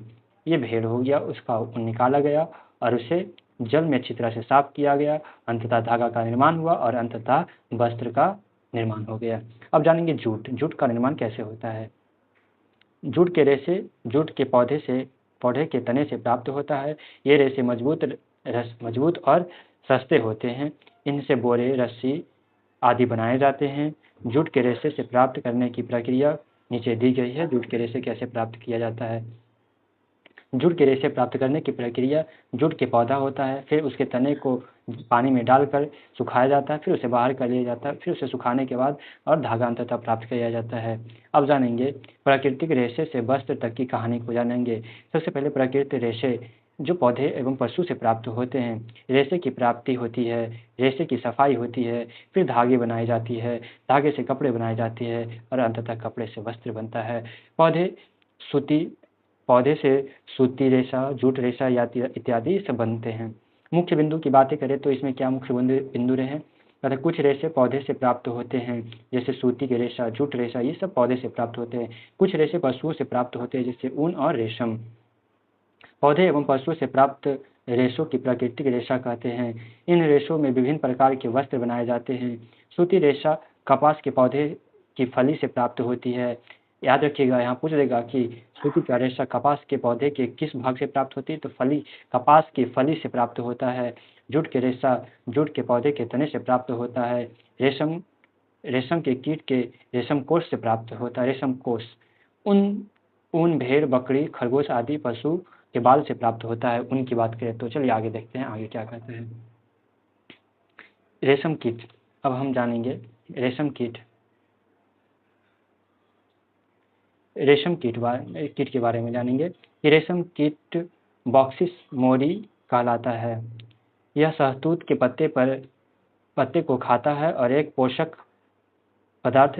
पोषक कोश यानी कि कोकून का निर्माण करता है, जो रेशम धागा कहलाता है। रेशम कीट का जीवन चक्र विभिन्न प्रकार से चलते रहता है। ये रेशम कीट का चक्र हो गया। सबसे पहले सबसे पहले क्या होता है ना कि एक पत्ते होता है, जैसे शहतूत के पत्ते पर ये पाए जाते हैं, और फिर यहाँ रेशम कीट का होता है और उसे खाता है। खाने के बाद वो रेशम कोश बनाता है, अंडा देता है, और फिर वयस्क कीट का निर्माण होता है और फिर वयस्क कीट से ही अंडे का निर्माण होता है। ये प्रक्रिया हमेशा चलते रहता है। कोश में रेशम का धागा निकलकर वस्त्र बनाए जाते हैं, समझ गए ना। चलिए आगे बात करते हैं। आगे हैं कुछ प्रमुख प्राकृतिक रेशा का उपयोग। सबसे पहले सूती रेशा का उपयोग कपास के पौधे से होता है। प्राप्ति कहाँ से, रेशा, यहाँ रेशा हो गया, प्राप्ति का स्रोत हो गया, उपयोग हो गया। तो सूती रेशा कपास से हम प्राप्त करते हैं। जूट का रेशा जूट के पौधे से प्राप्त करते हैं। ऊन भेड़, बकरी, खरगोश इत्यादि से प्राप्त करते हैं। रेशम की बात करें तो रेशम कीट से प्राप्त करते हैं। और बात करें तो सूती जो रेशा होता है उसका उपयोग क्या चीज़ में, तो गर्मियों के कपड़े एवं तौलिया चादर बनाने में किया जाता है। जूट का रेशा का प्रयोग बोरे एवं रस्सी बनाने में किया जाता है। ऊन का प्रयोग स्वेटर, मफलर आदि बनाने में किया जाता है। रेशम का प्रयोग रेशम साड़ियाँ एवं सूट सलवार इत्यादि बनाने में किया जाता है। अगला है रेशम का महत्व। क्या रेशम का महत्व है, तथा प्राकृतिक रेशा हमारे जीवन के लिए अति महत्वपूर्ण होता है। इसके वस्त्र, घर की सजावटी वस्तुएं, चीज़ें का निर्माण किया जाता है। ये रेशे वायु को गुजरने देता है, जो हमारे शरीर के लिए आरामदायक होता है। ये रेशे पर्यावरण के लिए भी हानिकारक नहीं होता है। इस रेशे के विभिन्न प्रकार के वस्त्र बनाए जाते हैं इस रेशे से। चलिए आगे जानते हैं आगे क्या है। रेशम के धागे का वस्त्र का निर्माण की प्रक्रिया। सबसे पहले उबाला जाता है, फिर रेशम धागे प्राप्त होता है। रेशम धागों को लपेटकर फिर उससे वस्त्र का निर्माण होता है। रेशम के धागे का गुण, रेशम के द्वारा बना धागा का क्या उसका गुण होता है? तो रेशम के धागे मुलायम, चमकदार एवं मजबूत होते हैं। ये धागे गर्मी में ठंडे और सर्दी में गर्माहट प्रदान करने का काम करता है। रेशम के धागे सुंदर, टिकाऊ एवं महंगा होता है। रेशे से वस्त्र बनने का चक्र। पौधे एवं पशुओं की प्राकृतिक रेशे, रेशे की सफाई, फिर धागे बनना, धागा से कपड़ा बनना और कपड़ा अंततः कपड़ा ही बनता है। प्राकृतिक रेशे से हम सुंदर सुंदर वस्त्र बनाते हैं, समझ गए ना। चलिए, 1826 ईस्वी में रेशम कीट का रहस्य। 1826 ईस्वी में चार्ल्स बॉनेट ने रेशम कीट के जीवन चक्र का रहस्य बताया। इससे रेशम का उत्पादन बढ़ता और रेशम उद्योग को और लाभ प्राप्त हुआ। अब क्यूक रिवीजन में आएंगे। क्यूक रिवीजन में क्या क्या अभी तक हमने जितने भी पढ़े उसे क्यूक रिवीजन के माध्यम से समझेंगे। कुछ रेशे के पौधे से प्राप्त होते हैं, जैसे सूती, जूट, ये सब पौधे से प्राप्त होते हैं। और पशु से प्राप्त होते हैं, ऊन, ये सब देख लिए हैं ना, ऑलरेडी देख चुका। चलिए अगला देखते हैं, अगला पेज क्या है। अगला है पदार्थ एवं उनके गुण एवं अवस्था। पदार्थ, हमारे चारों ओर जो भी वस्तु है वे पदार्थ से बनी है। पत्थर, लकड़ी, प्लास्टिक, पानी, हवा, सोना, चांदी, चीनी, नमक आदि सभी पदार्थ से बने हैं। जिससे किसी वस्तु का बना होना ज्ञात हो उसे पदार्थ कहते हैं। पदार्थ के भी कुछ गुण होते हैं। इन गुण के आधार पर हम पहचान करते हैं इसके गुण। चलिए आइए हम जानते हैं पदार्थ के क्या क्या गुण होते हैं। पदार्थ के गुण, प्रत्येक पदार्थ के कुछ न कुछ अवस्था होता है। ये गुण के आधार पर हम पदार्थ को अंतर कर पाते हैं। किसी पदार्थ के कोई गुण उसकी पहचान करने में हमारी सहायता करती है। किसी भी पदार्थ के गुण का ध्यान करके हम उसकी उपयोग को ज्ञात करते हैं। जैसे पदार्थ के गुण के उदाहरण हैं रंग के आधार पर, गंध के आधार पर, स्वाद के आधार पर, चमक के आधार पर, कठोरता, घुलनशीलता आदि के आधार पर हम पदार्थ की पहचान करते हैं। पदार्थ की अवस्थाएं, क्या क्या अवस्थाएं हैं? तो पदार्थ की मुख्यतः 3 अवस्था होती है, ठोस, द्रव और गैस। ठोस अवस्था की बात करें तो जिस पदार्थ का आकार और आयतन दोनों निश्चित हो तो उसे ठोस कहते हैं। ठोस पदार्थ के कण बहुत आपस में जुड़े होते हैं। इन कणों को निश्चित स्थान एवं बहुत कम हिलते डोलते हैं, यानी कि इनकी जो अणु होता है आपस में बहुत तेजी से जकड़ा होता है, समझ गए, आपस में बहुत जुड़ा होता है आपस में। जैसे कि पत्थर हो गया, लकड़ी हो गया, किताब, मेज इत्यादि, ये सब ठोस पदार्थ के उदाहरण हैं। अब हम जानेंगे द्रव। कहता है द्रव अवस्था क्या है? जिस पदार्थ का आयतन तो निश्चित होता है परंतु आकार निश्चित नहीं होता है तो उसे द्रव कहते हैं। द्रव पदार्थ के कण एक दूसरे के पास होते हैं परंतु इनके बीच थोड़ा स्थान होता है। ये कण स्वतंत्र रूप से हिलते डुलते रहते हैं, जैसे पानी, दूध, तेल, शराब इत्यादि। गैस अवस्था, गैसीय अवस्था क्या है? जिन पदार्थ के पास ना आकार निश्चित हो और ना आयतन निश्चित हो तो उसे गैस कहते हैं। जिस पदार्थ का आकार या आयतन निश्चित ना हो उसे गैस अवस्था कहते हैं। गैसीय अवस्था के कण एक दूसरे से बहुत दूर दूर होता है। ये कण बहुत तेजी से गति एवं सभी दिशाओं में स्वतंत्र रूप से करता है, जैसे कि हवा, ऑक्सीजन, कार्बन डाइऑक्साइड इत्यादि। आगे बात करें, नोट की बात करें तो ठोस का आकार एवं आयतन निश्चित होता है। द्रव का आयतन निश्चित होता है परंतु आकार निश्चित नहीं होता है। गैस का आकार और ना ही आयतन निश्चित होता है, कुछ भी निश्चित नहीं होता है। क्यूक रिवीजन की बात करें तो हमारे चारों ओर की सभी वस्तुएं एवं पदार्थ की बनी होती है। प्रत्येक पदार्थ के गुण होता है। पदार्थ 3 अवस्था में होता है, ठोस, द्रव एवं गैस की अवस्था में पाया जाता है। चलिए आगे देखते हैं। आगे जानेंगे पदार्थ के कणों की गति। सभी पदार्थ छोटे छोटे कणों से बने होते हैं। ये कण निरंतर गति करते रहते हैं। कण की गति की मात्रा प्रत्येक अवस्था में भिन्न होती है। ठोस अवस्था में कण कम गति करता है, द्रव अवस्था में अधिक गति करता है और गैस अवस्था में बहुत तेजी से गति करता है। जैसे अवस्थाओं के अनुसार कणों की गति, देखिए ये ठोस अवस्था है तो कण आपस में पास पास बहुत अधिक होता है और बहुत कम गति करता है। और जैसे द्रव की बात करें तो कण के बीच थोड़ी दूरियां होती है, जगह स्पेस होता है, जिस कारण से एक दूसरे के पास से फिसल जाता है। और बात करें गैस अवस्था, तो गैस के कण बहुत दूर दूर होते हैं और बहुत तेजी से गति एवं सभी दिशाओं में चलता रहता है। चलिए पदार्थ की अवस्था में परिवर्तन की बात करते हैं। परिस्थिति में परिवर्तन के कारण ही पदार्थ एक अवस्था से दूसरी अवस्था में बदल जाता है। यह परिवर्तन तापमान के में परिवर्तन के कारण होता है। जैसे कोई भी सॉलिड है जो कि ठोस है और ये क्या हो गया, गल गया, गलन के बाद ये द्रव में बदल जाता है और यदि यदि इस गलन में यानी कि द्रव में वाष्पन की क्रिया होता है तो वो गैस के रूप ले लेता है, समझ गए ना। और उसका उल्टा कर दीजिए, कोई भी गैस है उसमें संघनन हुआ तो फिर वो द्रव में बदल जाता है और द्रव को जब हम जमाते हैं तो फिर बर्फ के रूप में बदल जाता है। ये अवस्था का परिवर्तन होते रहता है, समझ गए ना। चलिए आगे बात करते हैं। सबसे पहला है गलन, यहाँ मिल्टिंग की बात की गई है। ठोस ठोस का द्रव में बदलना क्या कहलाता है, गलन कहलाता है। और जमना, द्रव से ठोस का बनना जमना कहलाता है। वाष्पन, द्रव से गैस में बदलना वाष्पन कहलाता है। संघनन क्या कहलाता है, तो गैस से द्रव में बदलना संघनन कहलाता है। अब जानेंगे पदार्थ की अवस्था की तुलना करेंगे, इसकी विशेषता क्या है, ठोस द्रव गैस, इसकी आइए विशेषता बात करते हैं। सबसे पहले है ठोस, तो ठोस का आकार कैसा होता है, तो निश्चित होता है और निश्चित आयतन होता है और आयतन तो बहुत निश्चित होता है और कण एक दूसरे के बीच बहुत कम होता है और कण की गति बहुत कम होती है। दबाव का प्रभाव दबाव बहुत कम होता है, उदाहरण पत्थर, लकड़ी इत्यादि में। और द्रव की बात करें तो द्रव का आकार निश्चित नहीं होता है और आयतन की बात करें तो ये आयतन निश्चित होता है और कण के बीच की दूरी कम होता है और कण की गति बहुत अधिक होती है, समझ गए ना। और दबाव बोले थोड़ा बहुत दबाव होता है इस पर, जैसे जल, तेल, दूध इत्यादि, ये सब द्रव के उदाहरण हैं। गैस की बात करें तो निश्चित आकार नहीं होता है, ना ही निश्चित आयतन होता है, बहुत कण के बीच बहुत अधिक दूरियां होती है, बहुत तेजी से गति करता है, बहुत अधिक इस पर दबाव होता है। वायु, ऑक्सीजन, कार्बन डाइऑक्साइड, ये सब मुख्य गैसें हैं। याद रखने के योग्य बातें, ठोस का आकार निश्चित और आयतन भी निश्चित होता है। द्रव का आयतन निश्चित होता है परंतु आकार निश्चित नहीं होता है। गैस का कुछ भी निश्चित नहीं होता है। चलिए साथ में बात करते हैं पदार्थ की अवस्था एवं परिवर्तन दैनिक जीवन में उदाहरण का एवं उपयोग की बात करते हैं कि पदार्थ का अवस्था में परिवर्तन दैनिक जीवन का उदाहरण से क्या रिलेटेड है। जैसे बर्फ का पिघलकर जल बनना, ये गलन कहलाता है। जल का भाप में बनना वाष्पन कहलाता है। वाष्पन का जल के बूंद में बदलना संघनन कहलाता है और जल का बर्फ में बनना जमना कहलाता है। चलिए आगे देखेंगे। हमारे चारों ओर अवस्थाओं का उदाहरण होता है।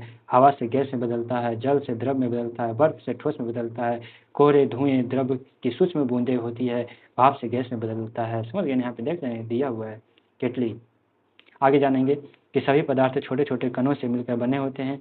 कण निरंतर गति करता रहता है। अवस्था में परिवर्तन तापमान में परिवर्तन को दर्शाता है। क्यूक रिवीजन की बात करें तो चलिए क्यूक रिवीजन ज्वाइन करते हैं। क्यूक रिवीजन में कहा कि पदार्थ की 3 अवस्था होते हैं, ठोस, द्रव और गैस। ठोस के कण आपस में आसपास, द्रव से थोड़ा दूर और गैस में दूर दूर रहता है, समझ गए ना। अवस्था में परिवर्तन की बात करें तो गलना, जमना, वाष्पन, संघनन इत्यादि होता है। द्रव का आयतन निश्चित होता है परंतु आकार निश्चित नहीं होता। चलिए आगे बात करते हैं, ये सब बातें देख लिए हैं, अब आगे जानते हैं आगे क्या होगा।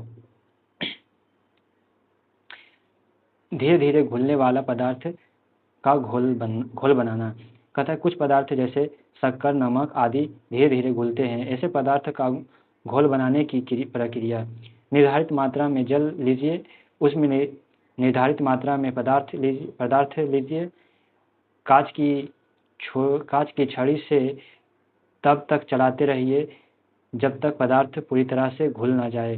घोल तैयार हो जाता है, उसके बाद क्या किया जाता है, शक्कर या नमक जैसे पदार्थ जल में घोलकर समान रूप से फैल जाता है और ये घोल पदार्थ दिखाई देता है, घुला हुआ पदार्थ दिखाई देता है।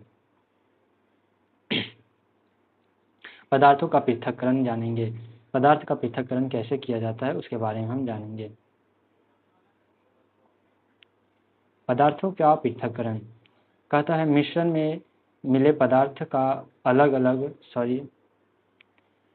मिश्रण में मिले पदार्थ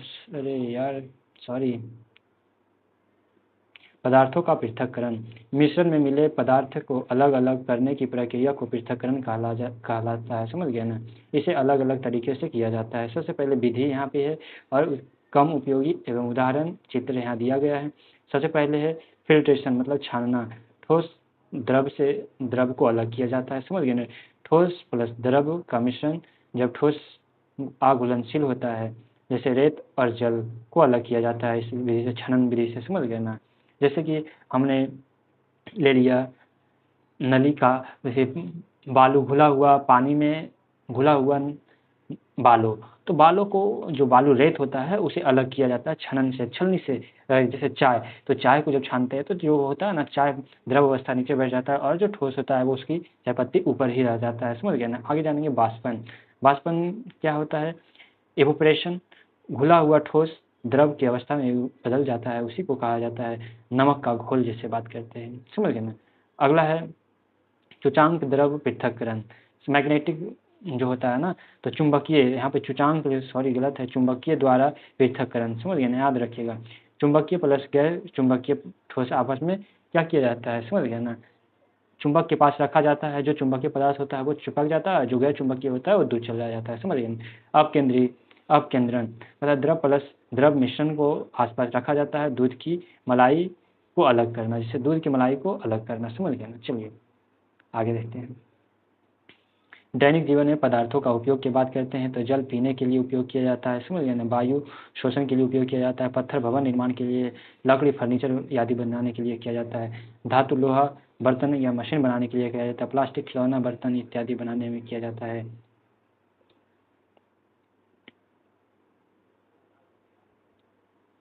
जंग लगना, कहता है लोहे की वस्तु जब हवा या नमी के संपर्क में आती है तो उस पर जंग लग जाता है। समझ गए ना।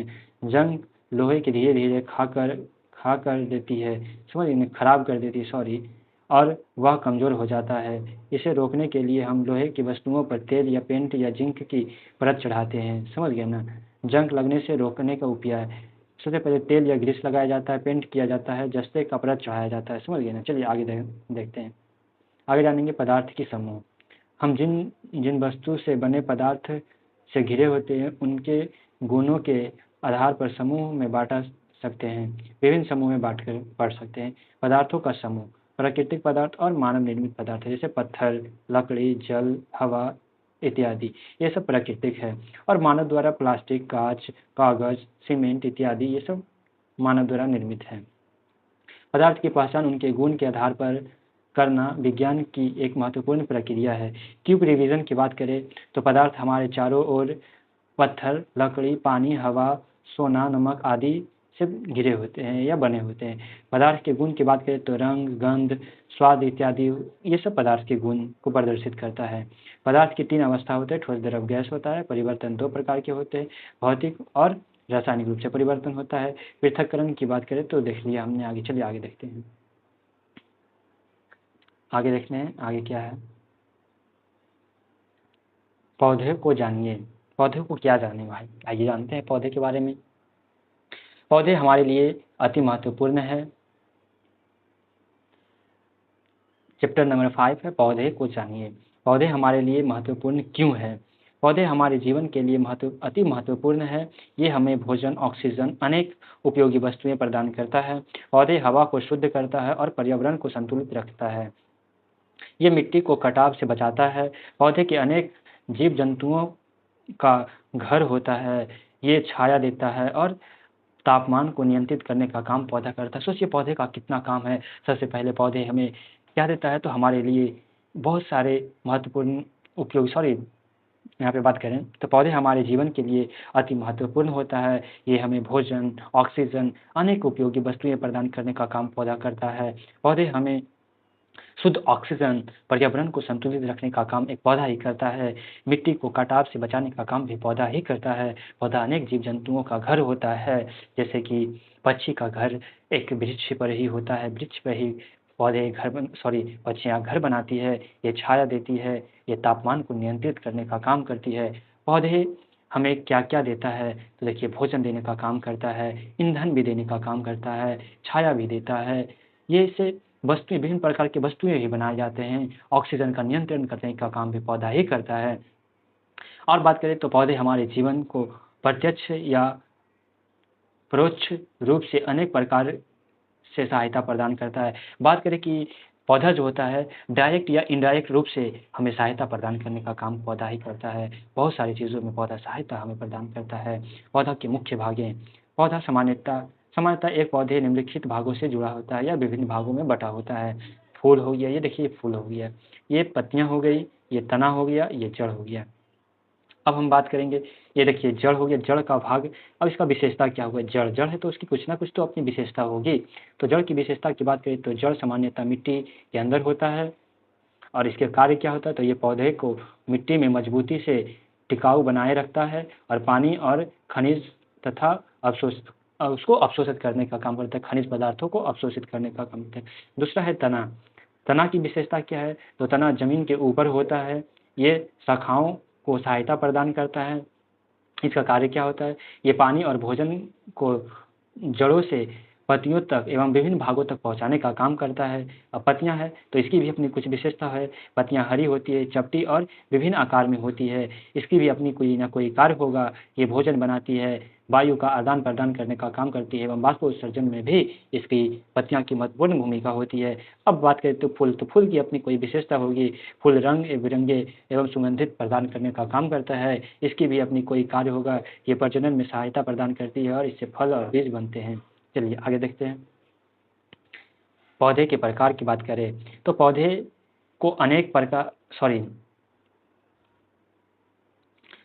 के प्रकार की बात करें तो पौधे को अनेक प्रकार के आधार पर मुख्यतः विभिन्न प्रकार में वर्गीकृत किया गया है। सबसे पहला वृक्ष बड़े मोटे ऊंचे पौधे जिनका मोटा तना होता है उसे ट्री कहा जाता है। जैसे आम, नीम और पीपल के वृक्ष को। झाड़ियाँ किसे कहा जाता है?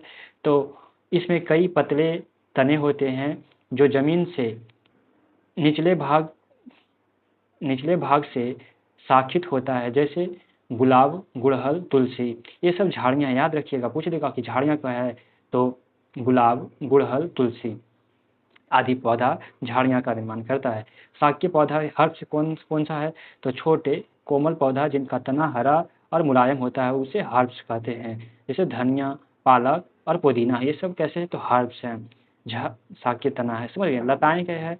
तो ये पौधे जमीन पर फैला होता है, समझ गए। इस पौधे के तने होते हैं जो जमीन पर फैला होता है। जैसे तारबूज हो गया, कटहल हो गया, ये सब, सॉरी कटहल नहीं, कद्दू हो गया, तारबूज हो गया, खीरा हो गया, ये सब सारे क्या होता है? ये सब लताएं होती है।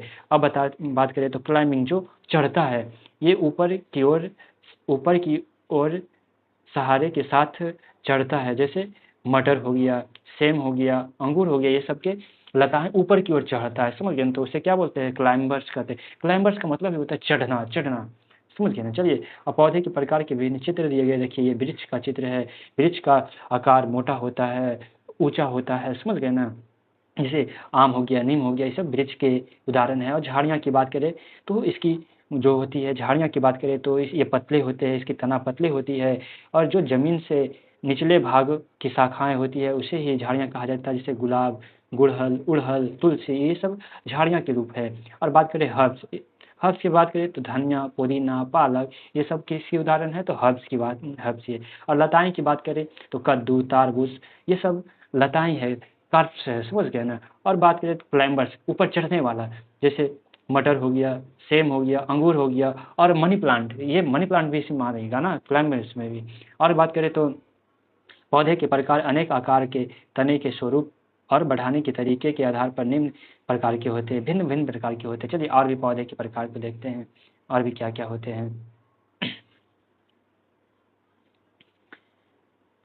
पौधे की विभिन्न संरचनाएं होता है। पौधे की संरचना दो भागों में बांटा गया है, शाकीय भाग और प्रजनन भाग। शाकीय भाग में बात करें तो इसमें जड़, तना और पत्तियां आती है। और प्रजनन में बात करें तो इसमें फूल, फल, बीज शामिल होता है।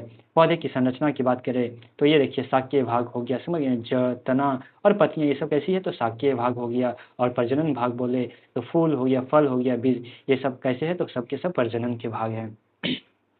पूछ देगा कि एक पौधे में शाकीय भाग क्या क्या है? तो जड़, तना और पत्तियां, ये शाकीय भाग के रूप है। और प्रजनन भाग की बात करें तो फूल, फल, बीज ये सब प्रजनन भाग है, समझ गए? चलिए आगे देखते हैं, पौधे के कार्य देखते हैं, पौधे के मुख्य अंग का यहाँ पे नाम दिया हुआ है और उसका कार्य का वर्णन किया हुआ है। पहले शुरू जड़ है, तो जड़ क्या करता है?